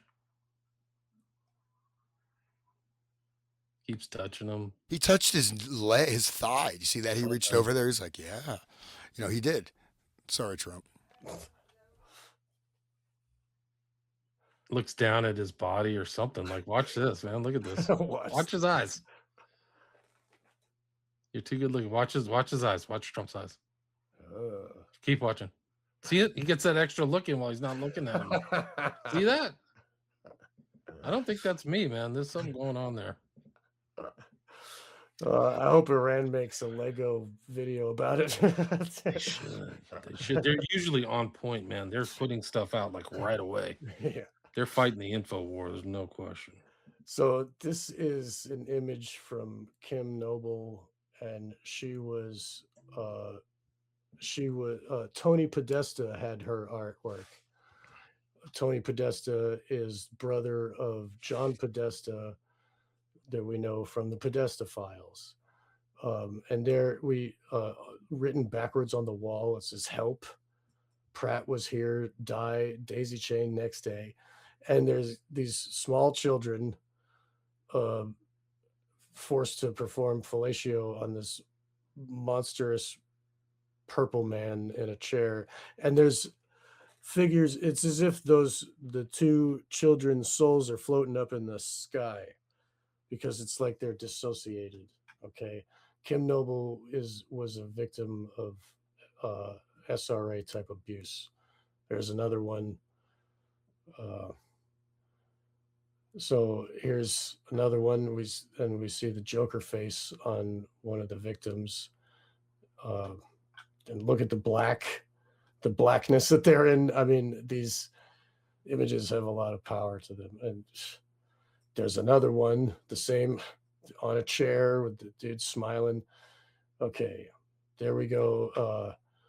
We see three small girls, I guess, in a triangle in the center of the floor. And we also see floating, their spirits floating above. And we see three men with whips or something in their hands around them. This one is really bad. It's a gang rape of a child. Okay, this one, an adult is electrocuting someone who's tied to the wall. This one, a girl is chained to the wall and her spirit is floating again. Help. Free me, please. It says backwards. Children in cages. And the tall adults are carrying like electrocution devices, I'm guessing. It looks like a bolt of lightning or something coming off. Cattle prod. Cattle prod, right? Yes. There again, you see a victim whose soul is floating up above the body. It shows the dissociation and the so that I just want to share those. And also before, like, Maria Farmer too, she was a victim of Epstein's network, and she did this painting. This is three of them, but she did here. This one above has Les Wexner as the head of the snake, and it's got the faces of many of abusers. Bill Clinton on the TV. These are close-ups of. We see Trump right there with his hair in front of his temple with 666 on the door, hand tower. Trump is on top of a mushroom with the Amanita muscaria. And we see the spaceship on an obelisk that crushed the wicked witch, or the crushed the witch that had the ruby slippers. There's a lot going on in this painting. People should check it out. So It's the modern version of a Hieronymus Bosch triptych. Yeah. Yeah. It It's really like, is. if you want to know about the Epstein files, you could look at this or you could read the files, it's really very deep. And She would know. She was an early victim, right? Even before 2000, if I remember, Well, and like in the she was, I 90s. mean, right here, I think I mentioned I had worked one time on the Wexner estate, and that's where she was held captive.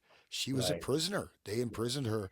And I think she had to call her dad for help, if I remember. Like he had to drive from Florida or something. There was like something really dark. Yeah. I think she's suing the FBI for not listening to her. Huh. mm, I Yeah, think she, plus, to this day in 2025 or 2026, I believe so. I think she's doing it anonymously, but I'm not positive. she got brain cancer too, which is very sad. I think probably just from all, I mean, it basically just wrecked her, psychologically and emotionally. They went after people, and she has a sister too, right? What's her sister's name? I forgot. I don't know. Her sister was one of the abused too. Yeah, there's a picture of her and her sister together. The early when they were, I think they were at their most vicious, like in the late 90s or early 2000s. And then I think that the relationship between Maxwell or G Max and Epstein started to fray. And then the lawsuit happened and kind of things got calmed down around 2007 when he went through the whole court process. Right. But My opinion. this will bring us back to the Epstein network and the abusers of the Epstein. I wanted to make sure that we highlighted Maria Farmer's work. Yeah, thanks. That's great. She's in this Deviant Art thing. So I think that she's a good element.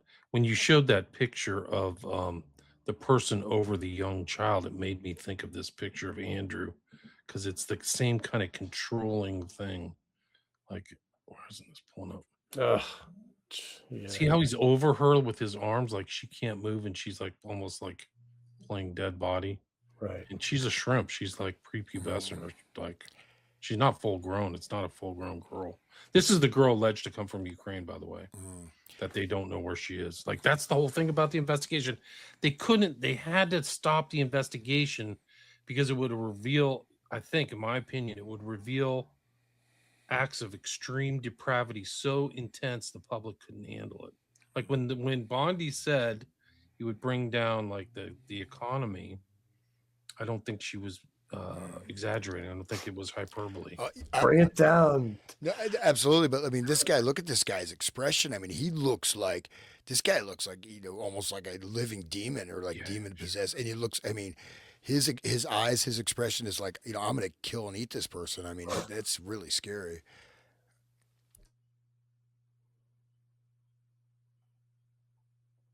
Elements of the FBI files that bring up Maria Farmer are very important because in the document, one of the interesting components, we're talking about Deviant Art tonight, but one of the interesting components is that what came out is all the people calling the FBI saying these guys are freaks.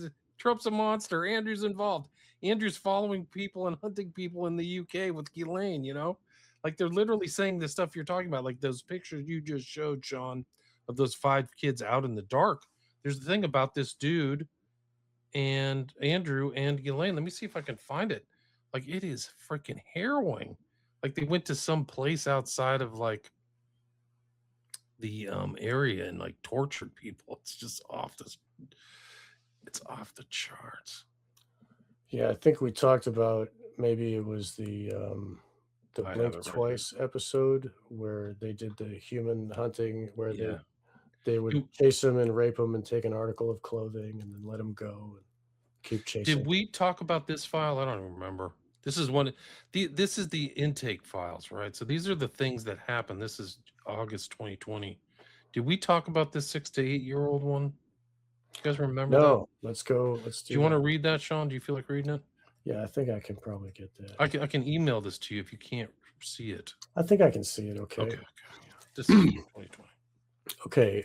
So let's see. Epstein, Jeffrey, child sex trafficking.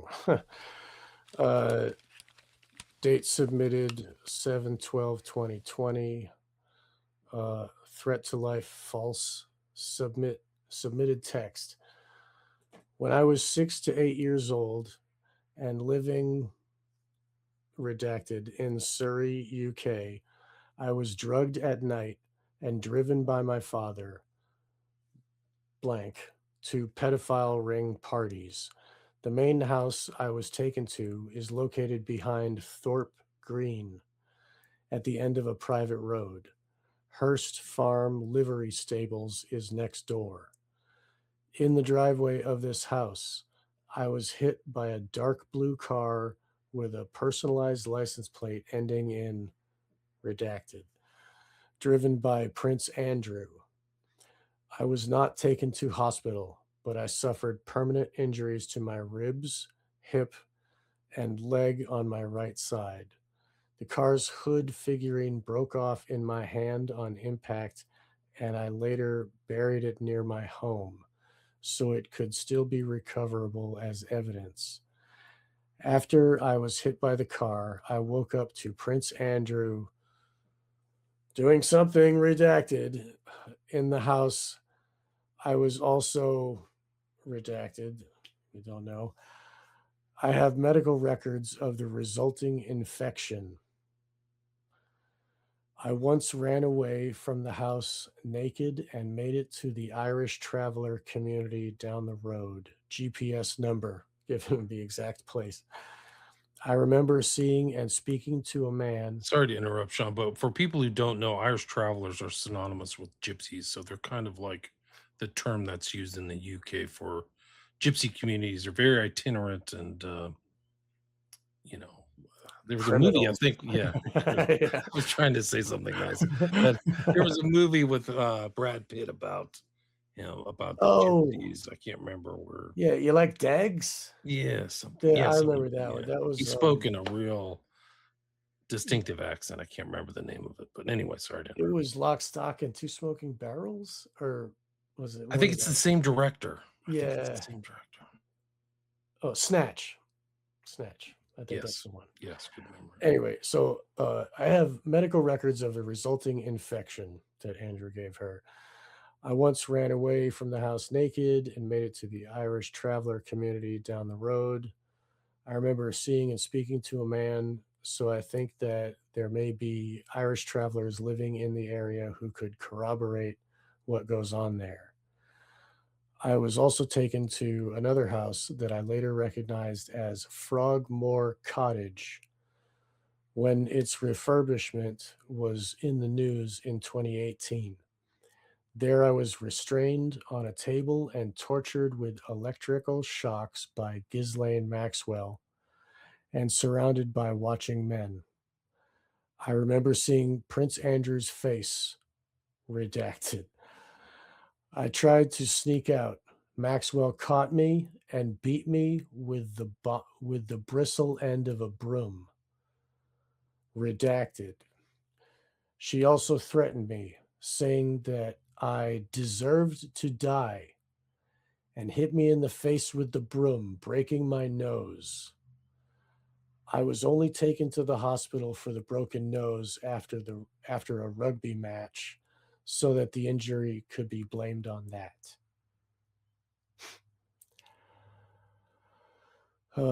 Violation questions. What was the exact crime that occurred? Human trafficking and sexual assault against minors. When did the crime incident occur? Please provide an approximate date, 94 to 96. Where did the crime incident occur? Frogmore Cottage, Windsor, SL4 2JG, United Kingdom, Engham, GPS coordinates, Palm Beach, Florida. First name redacted, last name redacted, date of birth, all that redacted. Subject information, first name Ghislaine, last name Maxwell. Additional info. During this time frame, I also went on yearly vacations with my family to Florida, staying at my grandparents' house in Vero Beach. I remember on one occasion being driven by my father over an hour away to a mansion with a gated driveway and a large rectangular swimming pool. I was molested by a man that I later recognized as Epstein when he was in the news. He blank redacted He took pornographic photos of me in a skirt. Around late 2012, I had not yet fully processed all these memories, but I reported my father to the police after seeing a text from Ghislaine Maxwell on his phone saying, I have two children. And being triggered by it, I believe it's possible that my father may have been involved in procurement for the pedophile ring even then, because he made visits to several local schools and a disabled children's home, the White Lodge Center. Oh, there's no other thing a cult there, guys. Not The gonna say White the White Lodge. Lodge. Right. In the end, he was not arrested and the case was not investigated. As a result, he was able to destroy a lot of evidence, such as photographs. Releasing Ghislaine Maxwell on bail would lead to the same outcome. I am willing to testify and provide evidence and or more detailed descriptions of events. So, other ring members. Here we go. My father's best friend, blank. My father's secret accountant. He lives in the house between blank, GPS coordinates blank. Those coordinates we can't see. I heard my rapist from Frogmore Cottage at his house during a party on a Saturday in the summer of 2018. How is contact known? I was a victim of human trafficking by her pedophile ring. Additional info. I also remember another victim being blank.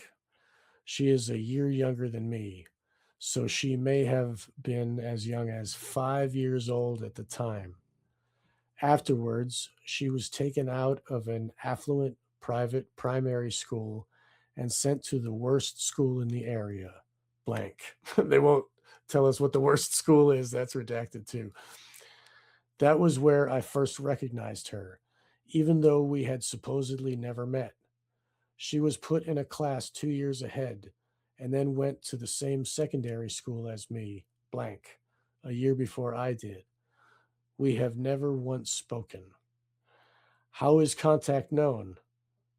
Redacted, is the daughter of, redacted, and my childhood friend.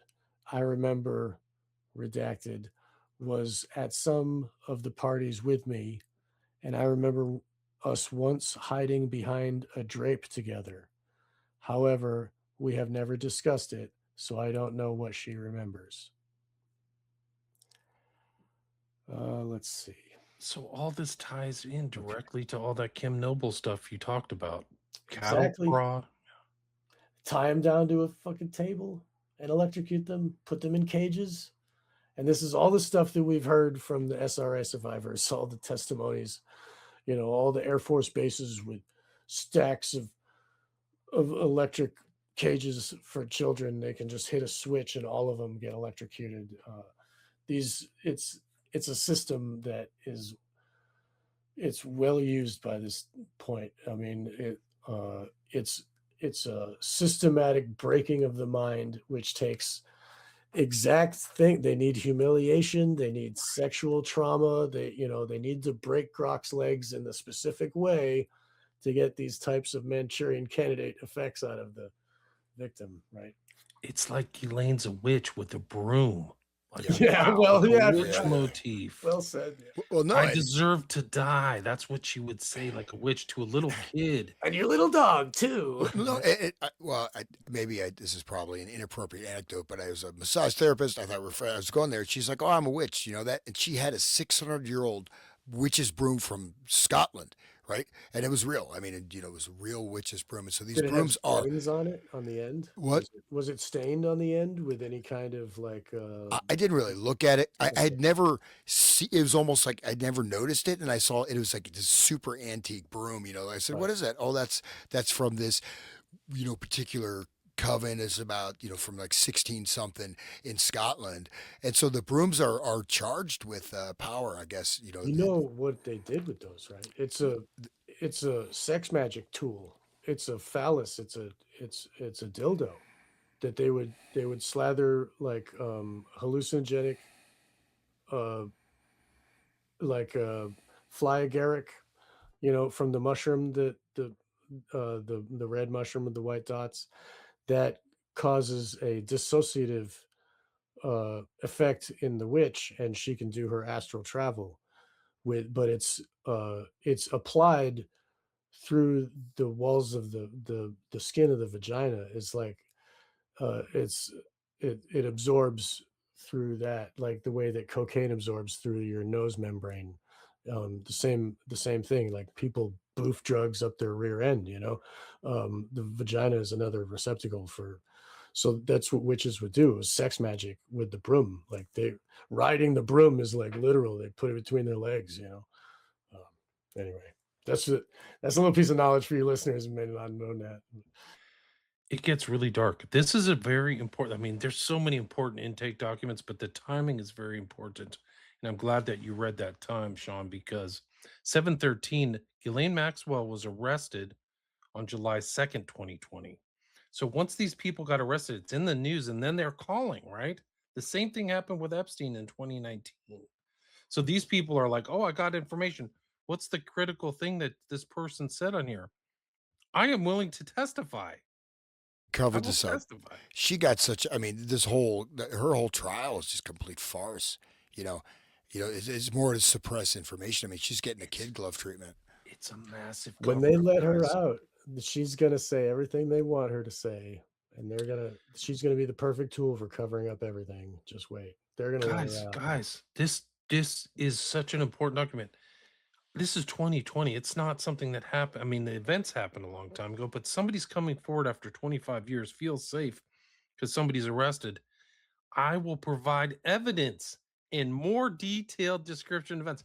They're telling that to law enforcement. What did they do? This we never found out what this person had. They may have taken evidence and covered it up, or this person may Right. not even be alive. I don't even know. It They're shows all it's a massive, guys. There are thousands of these intake documents. There's thousands of them after they were arrested. That's how big the cover up is, and Trump is right at the center of it. Bondi, Blanche, they're all in so much trouble because once these files, and other people are covering the stuff. Once these files come out, they're irrefutable. Are you saying that this isn't an Epstein file? This is a freaking official record right here. The EFTA number is EFTA 000020457. You can go download this. And it also goes against that narrative that these guys were just purveyors of like Lolitas or teen models or 15-year-olds or 16. No, there's a lot more documents like this of young kids, guys. So very important stuff. Thanks for reading it. Yeah, my pleasure. That's fine. Yeah, the Kim Noble stuff, this validates the Kim Noble and the SRA kids torture stuff. Like people can't believe it because it's so freaking awful. Why would you want to believe it? But Dutroux. That's See, what it takes. Yeah, right, Dutroux. but you But see, that's I what mean, it takes to turn a grok to make them a slave. Is you have to put them through that. Sorry, Hans, keep going. Sorry. no, the Dutroux stuff talking about the cages. There's a lot, and you find very similar stories of people that would have no connection with each other. You know what I mean? With very similar descriptions of that. But I mean, also, I mean, it's like yes, the modern version has become scientized, right? I mean, it's scientific, mind programming. This stuff has been around for a long time, and there's various forms and modalities of it, including initiation and, cult secret societies, including, doing this, and even look at the Mayan society. I mean, this whole society was basically programmed. You know what I mean? So you have all kinds of examples of this. Aztec as well. Yeah, yeah. And so people knew about how to do this. They may, I think they'd be honest. I think we have a poor limited modeling because we're not just brains floating around, brain in a vat. That's a goal of the elites is a brain in a vat. They describe it, in the 50s, the brain in a vat, like you're just a brain in a vat. We put whatever we want into that brain. Right. But I'm just saying, like, this stuff has been around. It's just that it's been systematized and turned into a scientific methodology when you have these mass programming things, right? With all the cages. I mean, Like Fritz Springmeier talks about this other abandoned military base, and where they have exact same setup with cages. You press a button, you electrocute them all at once, and they occasionally they'll pull kids out and have them sacrifice for examples to traumatize the other kids, and they just do this en masse, right? And they have Franklin cover up, the allegation of what's the guy's kid's name? It's not Boner, or it's what's the guy who did the deposition for an hour? John, Oh, not Bonacci. Johnny, gosh. Bonacci, yeah, Bonacci. thank you. Right. He said that they had kids in cages, and that's what Hunter S. Thompson had the kid in the cage. Then they sexually abused him in the most horrific manner, and then shot Bonacci. That's what Bonacci said. It's in the Franklin cover-up. It's not believable. And that ties directly into this guy Pigliazzi with Hunter S. Thompson. Right. So you have these elite connections to this hyper deviancy. Well, and Hunter S. Thompson, I mean, they talk about him filming the events, and he was there, and then he was on the date. I think it was David Letterman show. Yeah, I like to hunt people, and it's he just said my fun is like I like to hunt people and kill them. He says that on the David Letterman show. David Letterman, well, let's change the subject there, buddy. That's all, but that's that's who these people are. And so, in a certain way, like, I mean, Hunter S. Thompson, who's like this countercultural icon, if you look at Fear and Loathing, like once you look at it from the lens that we know, even that movie, right? You can see it's not just about having a good time and partying, right? There's a whole other layers to these things. And Hunter S. Thompson was a friggin' wacko, man. Yeah. Yeah, right.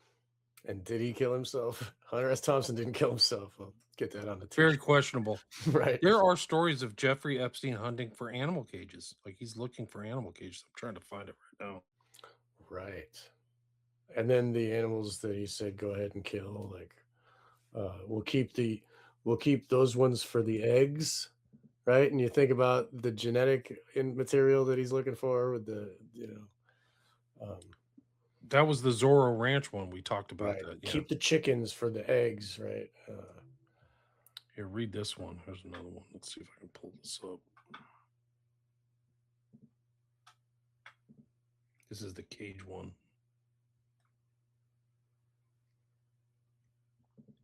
They're pricing out the cages here, guys. Like literally, this is EFTA 019-72294. Somebody want to read that? I guess I can.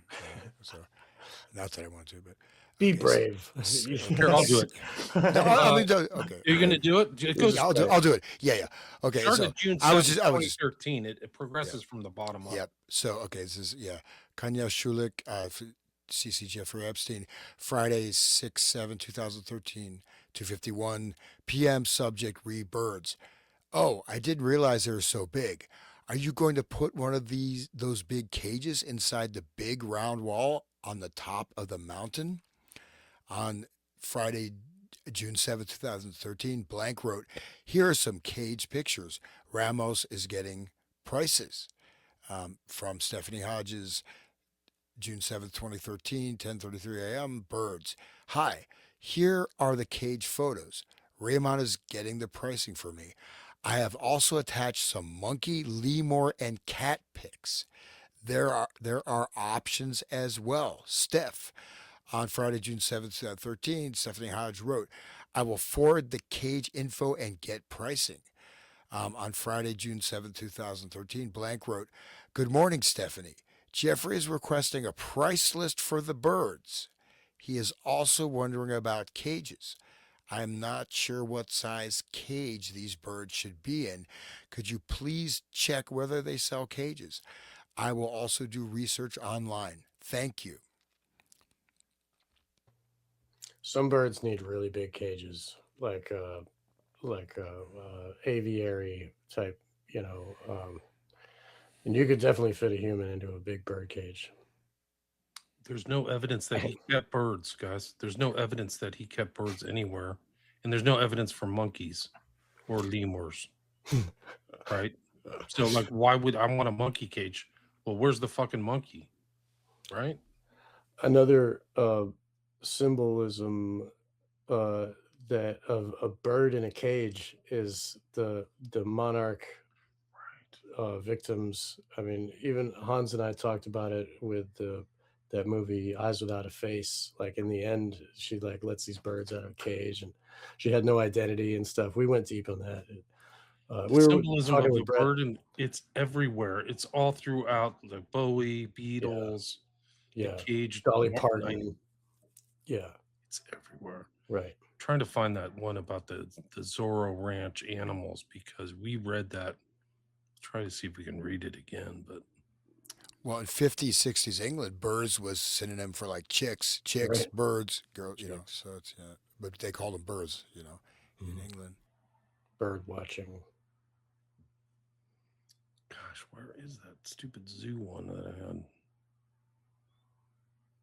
Anyway, I have too many files. I don't know. Do you want to talk about some comments while you're looking? Yeah. Yeah, you want to start, Sean? Go ahead. So somebody said loosh is a thing, and another person asked, what is loosh? And so I just wanted to answer that really. Like loosh is it's negative energy that can be siphoned off by non-corporeal entities. They drink it like sustenance.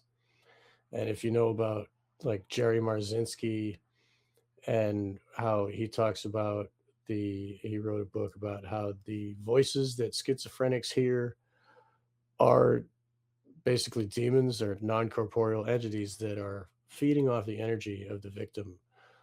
So loosh harvesting is when they can make, so demons are these non-corporeal things that need to feed off us.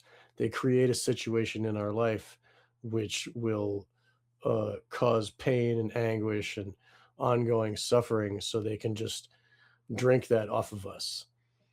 And like when somebody dies, like they will latch on to the people, like they'll jump from one to the other.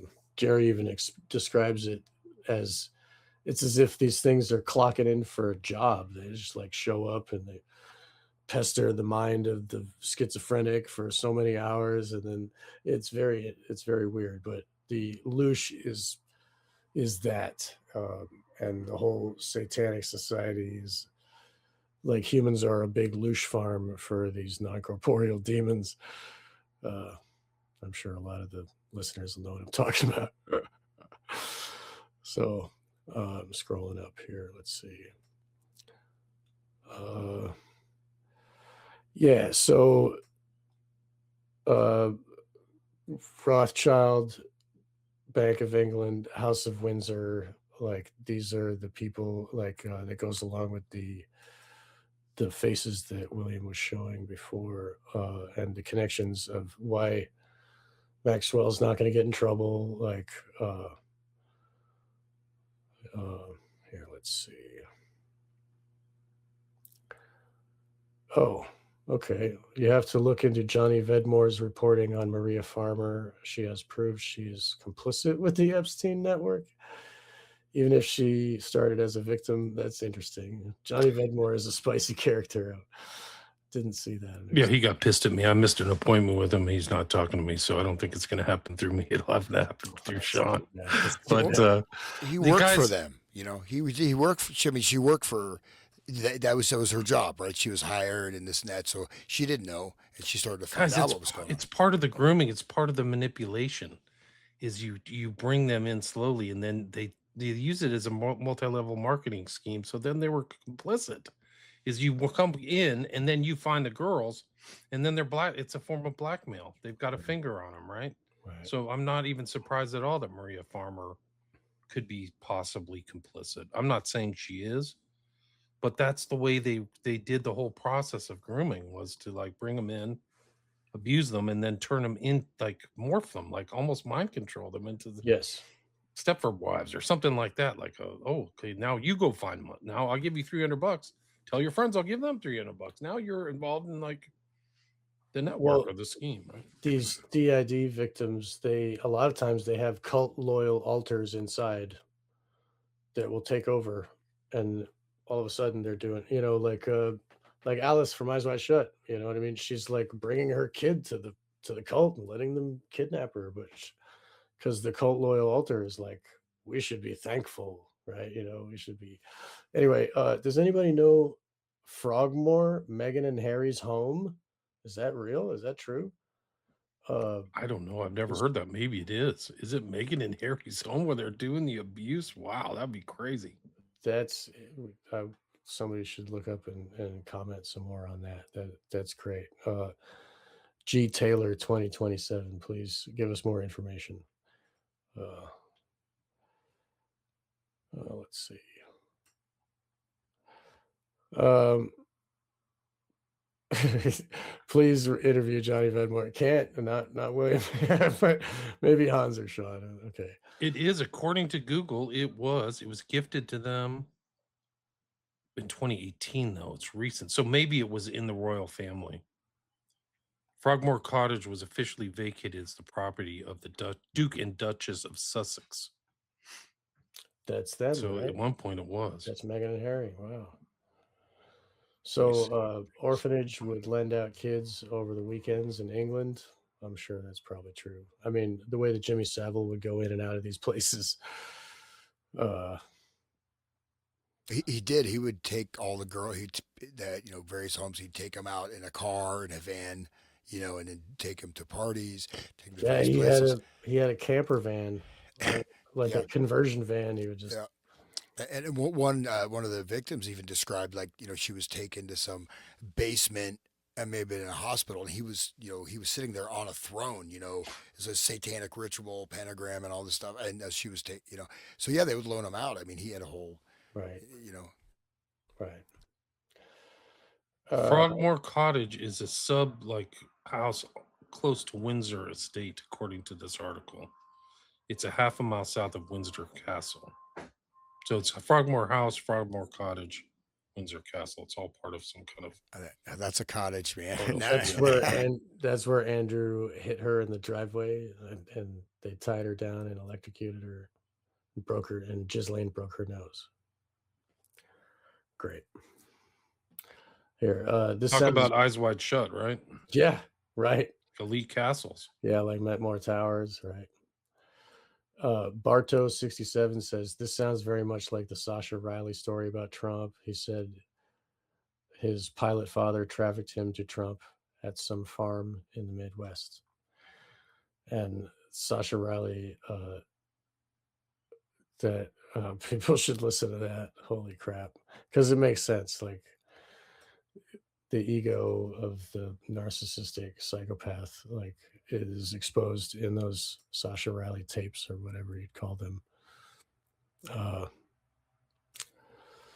Someone says, G. Taylor says, blows my mind how many people still look up to the Windsors. That's mind control right there. That's just the same as we get here in America with, like, Hollywood. Like, it's people believe anything. People are, programmable.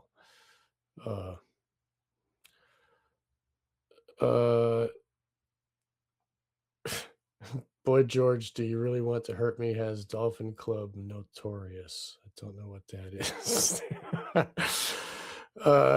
Was Ghislaine teaching the men how to do this as well? Does anybody know that?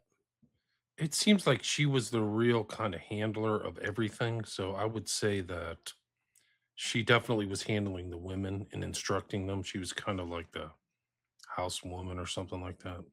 But I didn't come across a lot of boys being trafficked. Right. That was over in, so that was at the Finders Group or whatever, the Boys Town, like, whatever your flavor is, you go to the, anyway. So, yeah, okay. Oh, I didn't get what that was about. Okay. Applicator, that was talking about the broom. All right. Okay. William, did you live in NorCal during grade school? Ever hear about the Pescadero field trips? You still there, William? He might be going to the bathroom. We'll ask him later. Uh, hear about this Amanita, like in the movie Witch, the one who spelled it two. Yeah, that's a great film. Everybody should see that. And the director is oh, he's a great director. He just did Nosferatu. Oh my god. Anyway, people will tell me.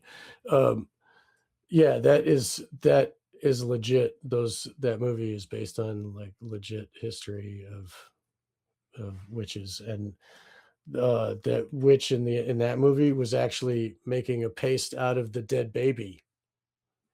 She was grinding the baby, and then she slathered herself fully, and then so like she had to steal the baby to make them float like that. Uh, all of them float, right? That there's levels. It goes deep. So anyway, so she may get pardoned. She did stuff for the Rothschilds. Trump said that he wishes her well. Ghislaine. Uh, okay. And Go ahead. Go ahead. I'd say those, I'm sure everyone knows this by now, but I mean, her father, Robert Maxwell, is a major, major espionage player, major owner of massive amounts of media, right? He actually got rubbed off by the Mossad because he got a little bit too big for his britches. I guess he was, complaining, but he, Ponzi schemes, everything. But this guy was very high level. And so she came from she dialed in right at the top, and she started doing this when she was quite young. Right.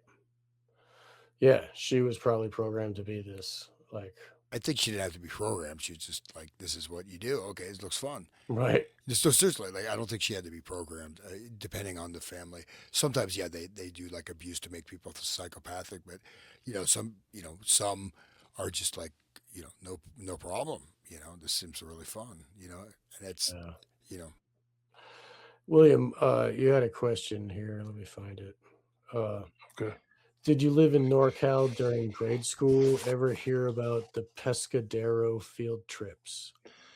I did live in NorCal. I graduated in 1986, and there were field trips all around. Pescadero was kind of in the Bay Area Peninsula, but I never heard anything bad about it. But I mean, there are pedophiles everywhere, man. On the Yeah. Catholic Church, like school coaches, boys.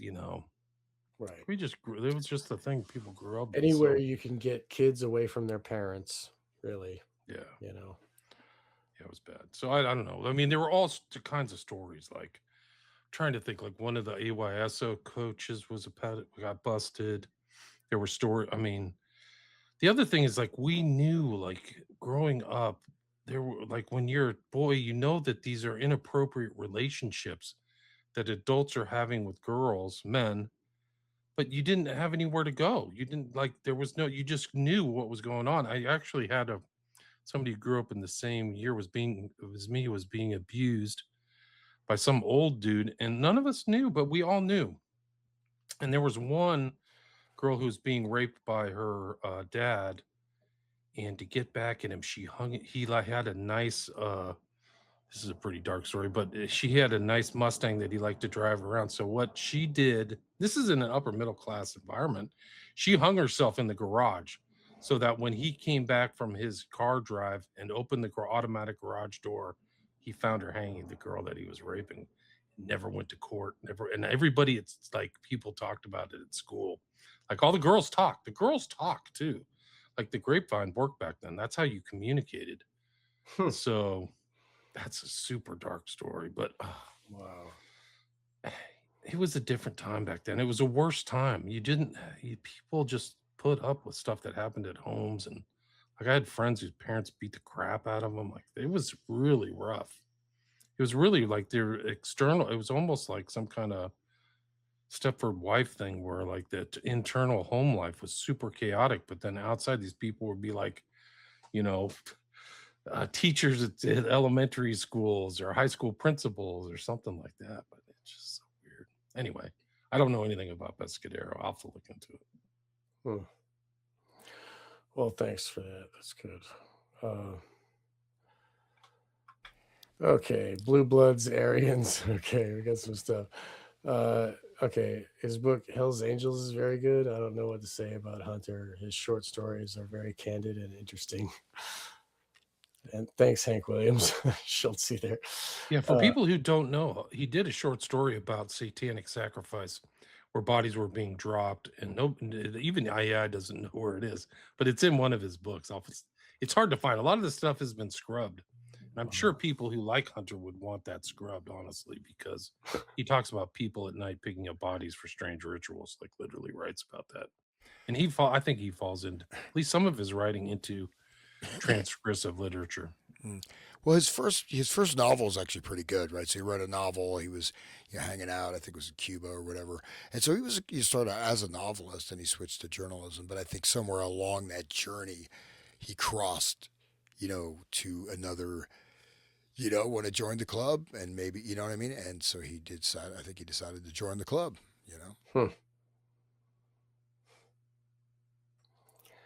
Yeah. D4VD also had a big cage at his home. Right. Yeah. So did he have Humane Society connections? So all right. The world is so lost. Dude. Right. So let's see. Should we anything else important? We could. I don't think so. Okay. I guess I mean I'm scrolling through and I'm trying. We do have something very important. There's 337 people waiting for Trumpy the Bear. Trumpy Bear, let's do it, guys. Right. Are you guys ready? This is one of the greatest experiences you'll have today. Here, I can. Here, I'll do the. Here, wait, I'll find it. Okay. This is so funny. Oh my God. Official commercial. Share. Just so everyone knows, this is real. It's a real product, and this is his product. So we can all go. I recommend everyone buy one. This is a real thing this was posted 8 years ago. 5 million views. Order yours today. www.gettrumpybear.com. Well, we might visit that too if we have time. The wind whispered through the forest. A storm is coming. You cannot defeat the storm. From the trees rose a resounding voice. I fear nothing.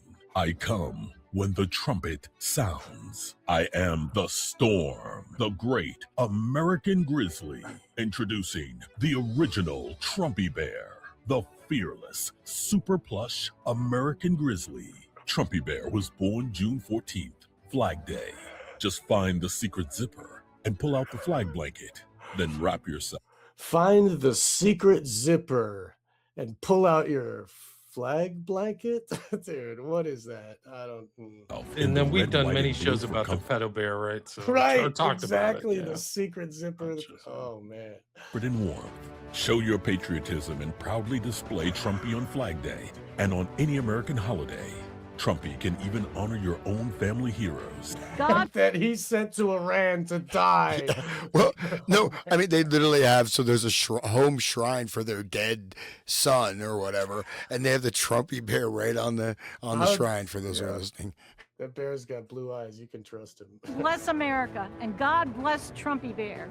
Trumpy Bear sits proudly at the front of the motorcycle for all the world to see. Which is a Japanese motorcycle they put on display for this commercial. They couldn't even get an American motorcycle. And loves to cruise with his brother. I'm a former Marine, and I'm proud to have Trumpy Bear ride by my side. Once a Marine, always a Marine. Oh, of course, buy a bear, then of course, because you're a Marine. Right? Everyone knows Trumpy Bear loves to go to the golf course. Everyone knows. When I ride with Trumpy Bear, he makes my golf game great again. Thank you, Trumpy Bear. Simply style his trademark hair and place him in his favorite chair. Even the toughest guys will love Trumpy Bear. When America is great, business is great. And Trump really loves those tough guys too. He gets a quick look at their Johnson while they're looking away. When business is great, Right. I am great. I love you, Trumpy Bear. I am an Army veteran. I am proud. Notice this guy's name. He's an Army veteran. His name is Corporal Frank Warholic. Dude, what the heck? And he's wearing a shirt with tons of American all flags, American flags behind him. He's To all the Frank Trumpy Bear. Statism is a disease, people. Really. And I Warholic. will always It's be unbelievable. proud to This be is an unbelievable. American. Order the Super Plus Trumpy Bear for only 2 payments of $19.95 and receive a special certificate of authenticity. Don't miss out on owning a piece of American history. I would Order now hate to for get only- an inauthentic Trumpy Bear, guys. Right. Like, I mean, Yeah. God, is this real? Did Better that be. fall off the back of the Bean truck? bacon? Is this Yeah, a real it better be Trumpy the Bear? real thing. Yeah. If it's had the creepy zipper with a flag that comes Yeah, out, you have to dude. reach in and get You it. can wrap yourself up in your patriotic blanket. Yeah, 2 payments of $19.95. Trumpy, the most 2 fearless payments. bear anywhere. Order now. Okay, order now. So Yeah. yeah, but it was 8 years ago. It was 2 payments of 1995. It's gone That's up. what it is now. Yeah, But- this is now 2025. 2025. Shipping sold out. Okay. I want that new tie. I want to get the Trumpy Bear. I want the deluxe kit. It's only $100 or $80 Yeah, with okay, all the yeah, flags. 80 And bucks. Yeah, right. Okay, so you get your flag and the free song download. So anybody want to hear? I guess you have to download it to listen. I have it right at the ready, guys. You're, Well, please, you're in luck. please share. and this song, this fully produced 3-minute song for the Trumpy Bear. I think it's a masterpiece. Everybody, get your Kleenex, get your napkins out. This is going to bring a tear to your eyes. Got authentic country Abs- flavor. Yeah, there's no question about it. This is not AI. By the And way. you'll never be able to forget how much it costs and where to get one. Oh man. Okay. It's called gettrumpybear.com. That's the thing. Let me see if I can play this on here. Everybody remembers Balenciaga's bear campaign, I'm sure. Yeah, grab him by the teddy. Right there. I'm a proud American to ride on my Japanese motorcycle with a bear that has a hairstyle like the president who destroyed my dollar. But the guy's like super macho. He's got like the, chopper. I am this his bear. I'm a proud Marine. Like, dude, Make my golf game great again. Thank you, Trumpy. I have the MP3. I'm trying to figure out how to play this. I think you can go to the website and there's like a little thing where you can play it live, isn't there? so yeah, we played it live. I We think played we it played live. it live last time. Yeah. Here, let's see. Well, yeah, just hit the download and then it'll give you. I'm going to the another- website right now. Let me see There if I you can go, figure this yeah. out. For all you listeners, because we love you, we're gonna show you. But So, most jingles are about 10 seconds, 30 seconds, 3 minutes and 3 seconds, man. This will bring a tear to your eyes, guys. It's gonna just blow your. Trumpy Bear Distributor says they've received hundreds of threats, including death threats. You can download this yourself, guys. Let me know if you hear the audio. No. Nope. Does the audio come through? No. Okay. If you It's got that catchy intro, guys. So get ready. It says 2 fake assassination attempts, but then there was yesterday was another one Yeah. to get that new ballroom. Yeah. Here we go. Here we go.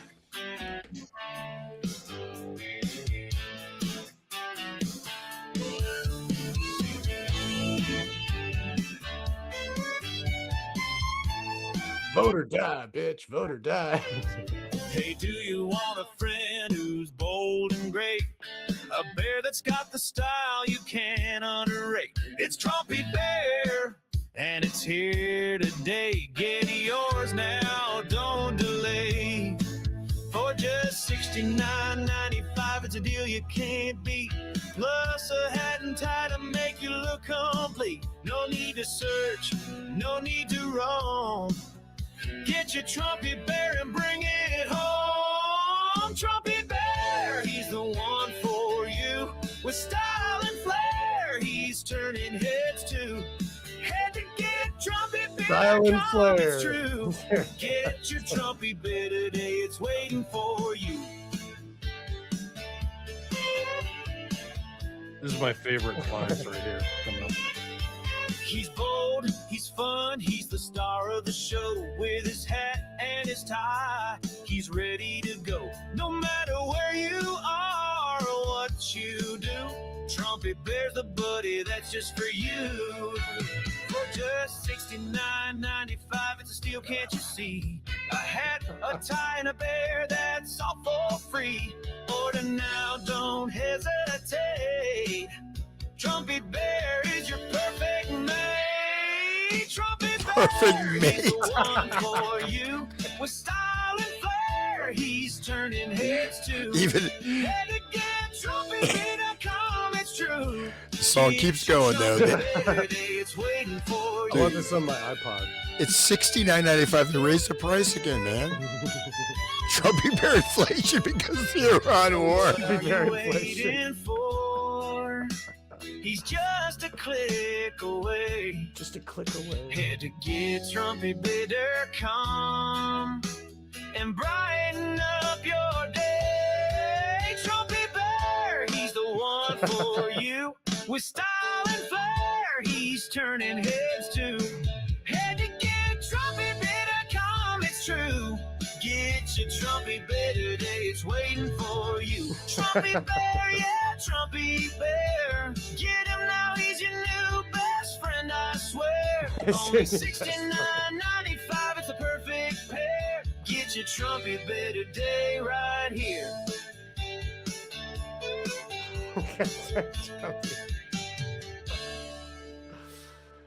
So you heard it here first, people. Trumpy Bear song. Guys, you it- have to treasure these things. This is YouTube's pre-AI. probably gonna freaking get us because YouTube is like, the Trumpy Bear squad's coming after He's your us. perfect mate. oh He's yeah. Holy crap. He's Is your it like best- a sex Yeah. doll? What the Find a secret zipper. Don't hesitate. Trumpy Bear is your perfect mate. Trumpy Bear, he's the one for you. With style and flair, No, and the lady is, kind of attractive, probably whatever housewife, and she take it out and wrap yourself in the secret, open the secret zipper, and there's the flag. Wrap yourself in it. Secret zipper. Why is it? You know what I mean? Come on. so great. They had to. There's got to be somebody in that like the advertising department just booting it up. Like they have to be like in on it. Like, guys, let's just have fun doing this and make the most ridiculous thing. Well, He's they your were- perfect mate. But the song, they just extend it past any, again, most jingles are about 30 seconds, maybe 45 seconds. This is no full 3 minutes. And that out chorus, it just brings the passion up. They just keep it going, man. With a soulful country fiddle, it's got to be real. And he comes with a free hat and a tie. It's still funny. It's still That so comment funny. was from before, but I just wanted to play it now. It's freaking Jewish. Guys, you guys waited to the last minute on this show, so you really I've been privileged to witness Trumpy Bear pre-AI, guys. Incredible. There's tons of comments. Somebody did a super chat. Thank you very much, Daniel. Really appreciate it. I mean, there's so many comments, guys. It's really hard to keep up with it. Yeah. Like there's like a lot of comments, a lot of people involved. So thanks everybody for listening. Really appreciate it. We didn't even get to my slides. In a way, that's very fortunate because I added so much I don't even know. I've got like 250 slides now. And that Pigliazzi guy was just one element of it, but there's so many other names in there. Coons, Hearst. I literally could write a book on Epstein and art stuff now. Like I really think I could put together a credible 400-page book. I'm not joking. And that's just one element of these files.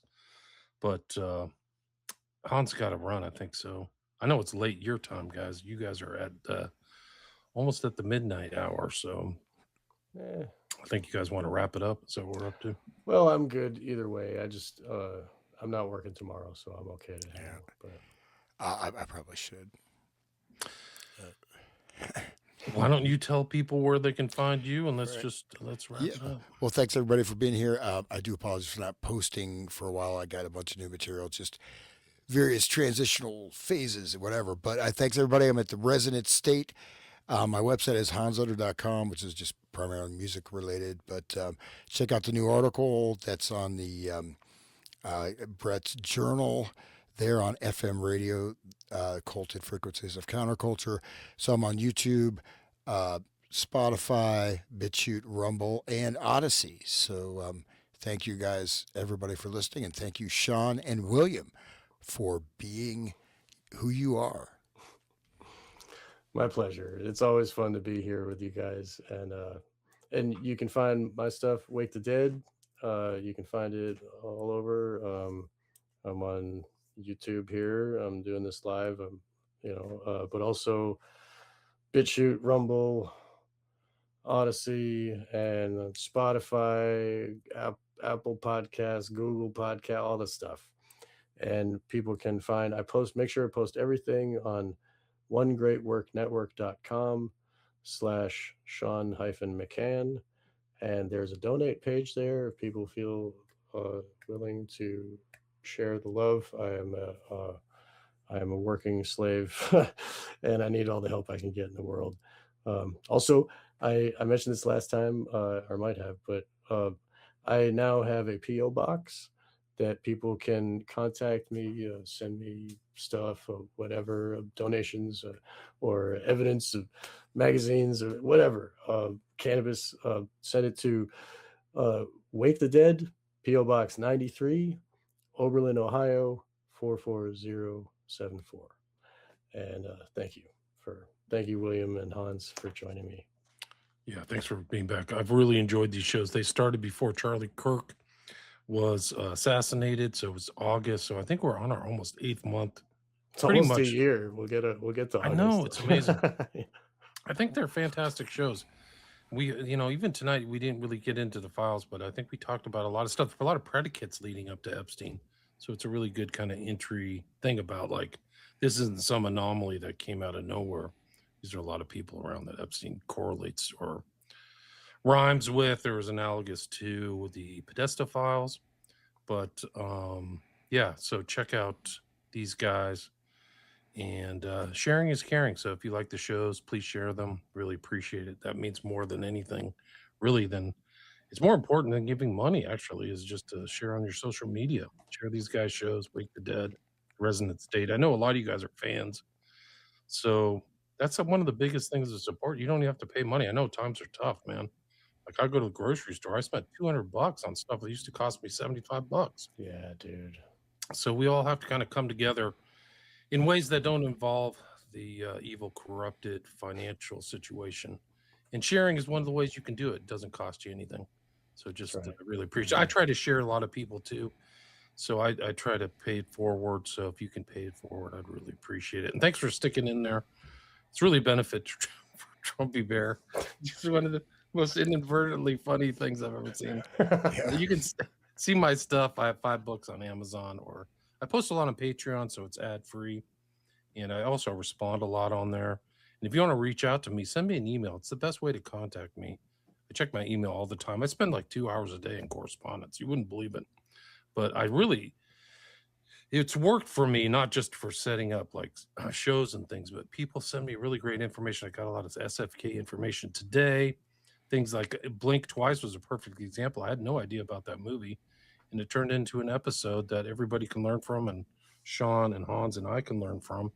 So also William Ramsey Investigates is the podcast, and you can see stuff like that. I did 3 shows yesterday on the Epstein files. So if you want to go and read through those code words and strange things like jerky and white frozen tuna, whatever the hell they're talking about. Sounds appetizing. Yeah, it doesn't make any sense. I didn't know tuna had a color.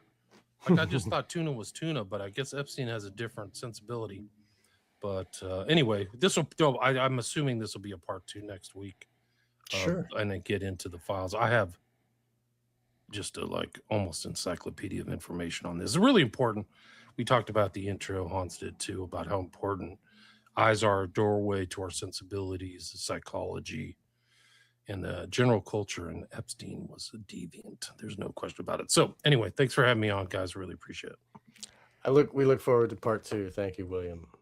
Yeah, great concept, and really enjoyed it. Thanks everybody for listening, and stay free. If the STF, okay, I'm not good at not swearing if I'm trying not to swear. If shit hits the fan, I'm building this dome home communities, hopefully out in New Mexico, because just a heads up, there is a potential of things going super south in the United States. It may, I say 3 to 6 months, 9 months. There's a lot of fault lines. It just depends what happens. Hopefully it doesn't, right? I like things, keep going the way they are, at least to a certain degree. But just, be mindful that there may be a massive spike after, coming up in the summer with food prices and a lot of things. Gas could hit probably $9-10 a gallon. So.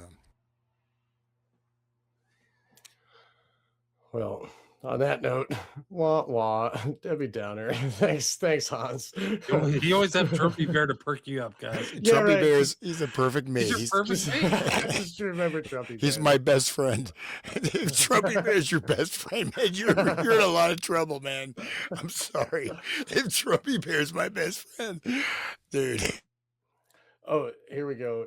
Before we go, corroborates what you said. Somebody that works for the DOD told me to stock up on food, and there is a big attack coming, and I've heard it from numerous circles. It will be a military false flag. So get ready for May Day, everybody. Beltane's coming, right? Yeah. According to some, credible experts like Larry Johnson, who was like an ex-CIA analyst, there's real conflicts within the Department of Defense now. Like a lot of these people they're not on board with another attack on Iran. So things are really strange. And we did a show on Civil War, guys. Yes. These are all prescient. We did so many things that are so important. Civil War, white noise. The one Obama did, the Obama movie. The one with the signal. Yeah. Yeah, but that's one thing people don't know. So you can drop with one nuclear weapon, you don't even have to hit the ground. You detonate it in the atmosphere, EMF wipeout. That EMF wipeout will take out all the nuclear power plants. Just that country's finished, man. I mean, people don't realize how vulnerable the grid is, and you get that high atmospheric blast. You don't even have to hit the ground, right? Just total electricity blackout will do the rest, and that's what we see in that film. So. Yeah, but I don't like to be paranoid, man, because I think that's. No, I'm not. We can all go hide in our bathtub. We learned that from you, Hans. You got to stand in the moment. You can't feel this. If the zombies, when the Juba family daycare, they erase the frog off their little weird van. If they come after me, I've got a huge Somalian community right up the street. I'm not going to run. I'm going to stay in my ground with Trumpy Bear. He's your best mate and friend. So when things get rough, you can always rely on your Trumpy Bear, guys. Right. You can ride your hog with Trumpy Bear in his secret zipper. The tough guy. Sorry, guys, that was gross. When he's meeting that MMF guy, the guy's giving him the spread legs, crotchy. He's seriously, just here you go. Here's what's on display. No, he does. He says he spreads his legs, man. It's here's the merchandise. Try before you buy. Yeah. I hope they have a contact information for Warholic. Warholic, yeah, we got to get Corporal Warholic on. We got to get him on and really interview that guy too. Find out why I think he's going to be my new mascot for the show. That's a great idea. If the Civil War goes down, I'll call him. Yeah, keep voting, right? You can be. Yeah, can you imagine him showing up in front of your house with Trumpy Bear to help you fight off the Civil War? The MAGA Civil War with Captain Corporal Warholic. You cannot write this stuff, man. It's so fun. Oh, he gets drunk on the blood of the vanquished.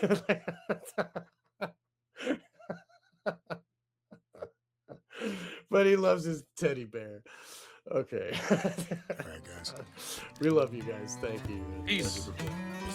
Thanks everybody for listening. All right.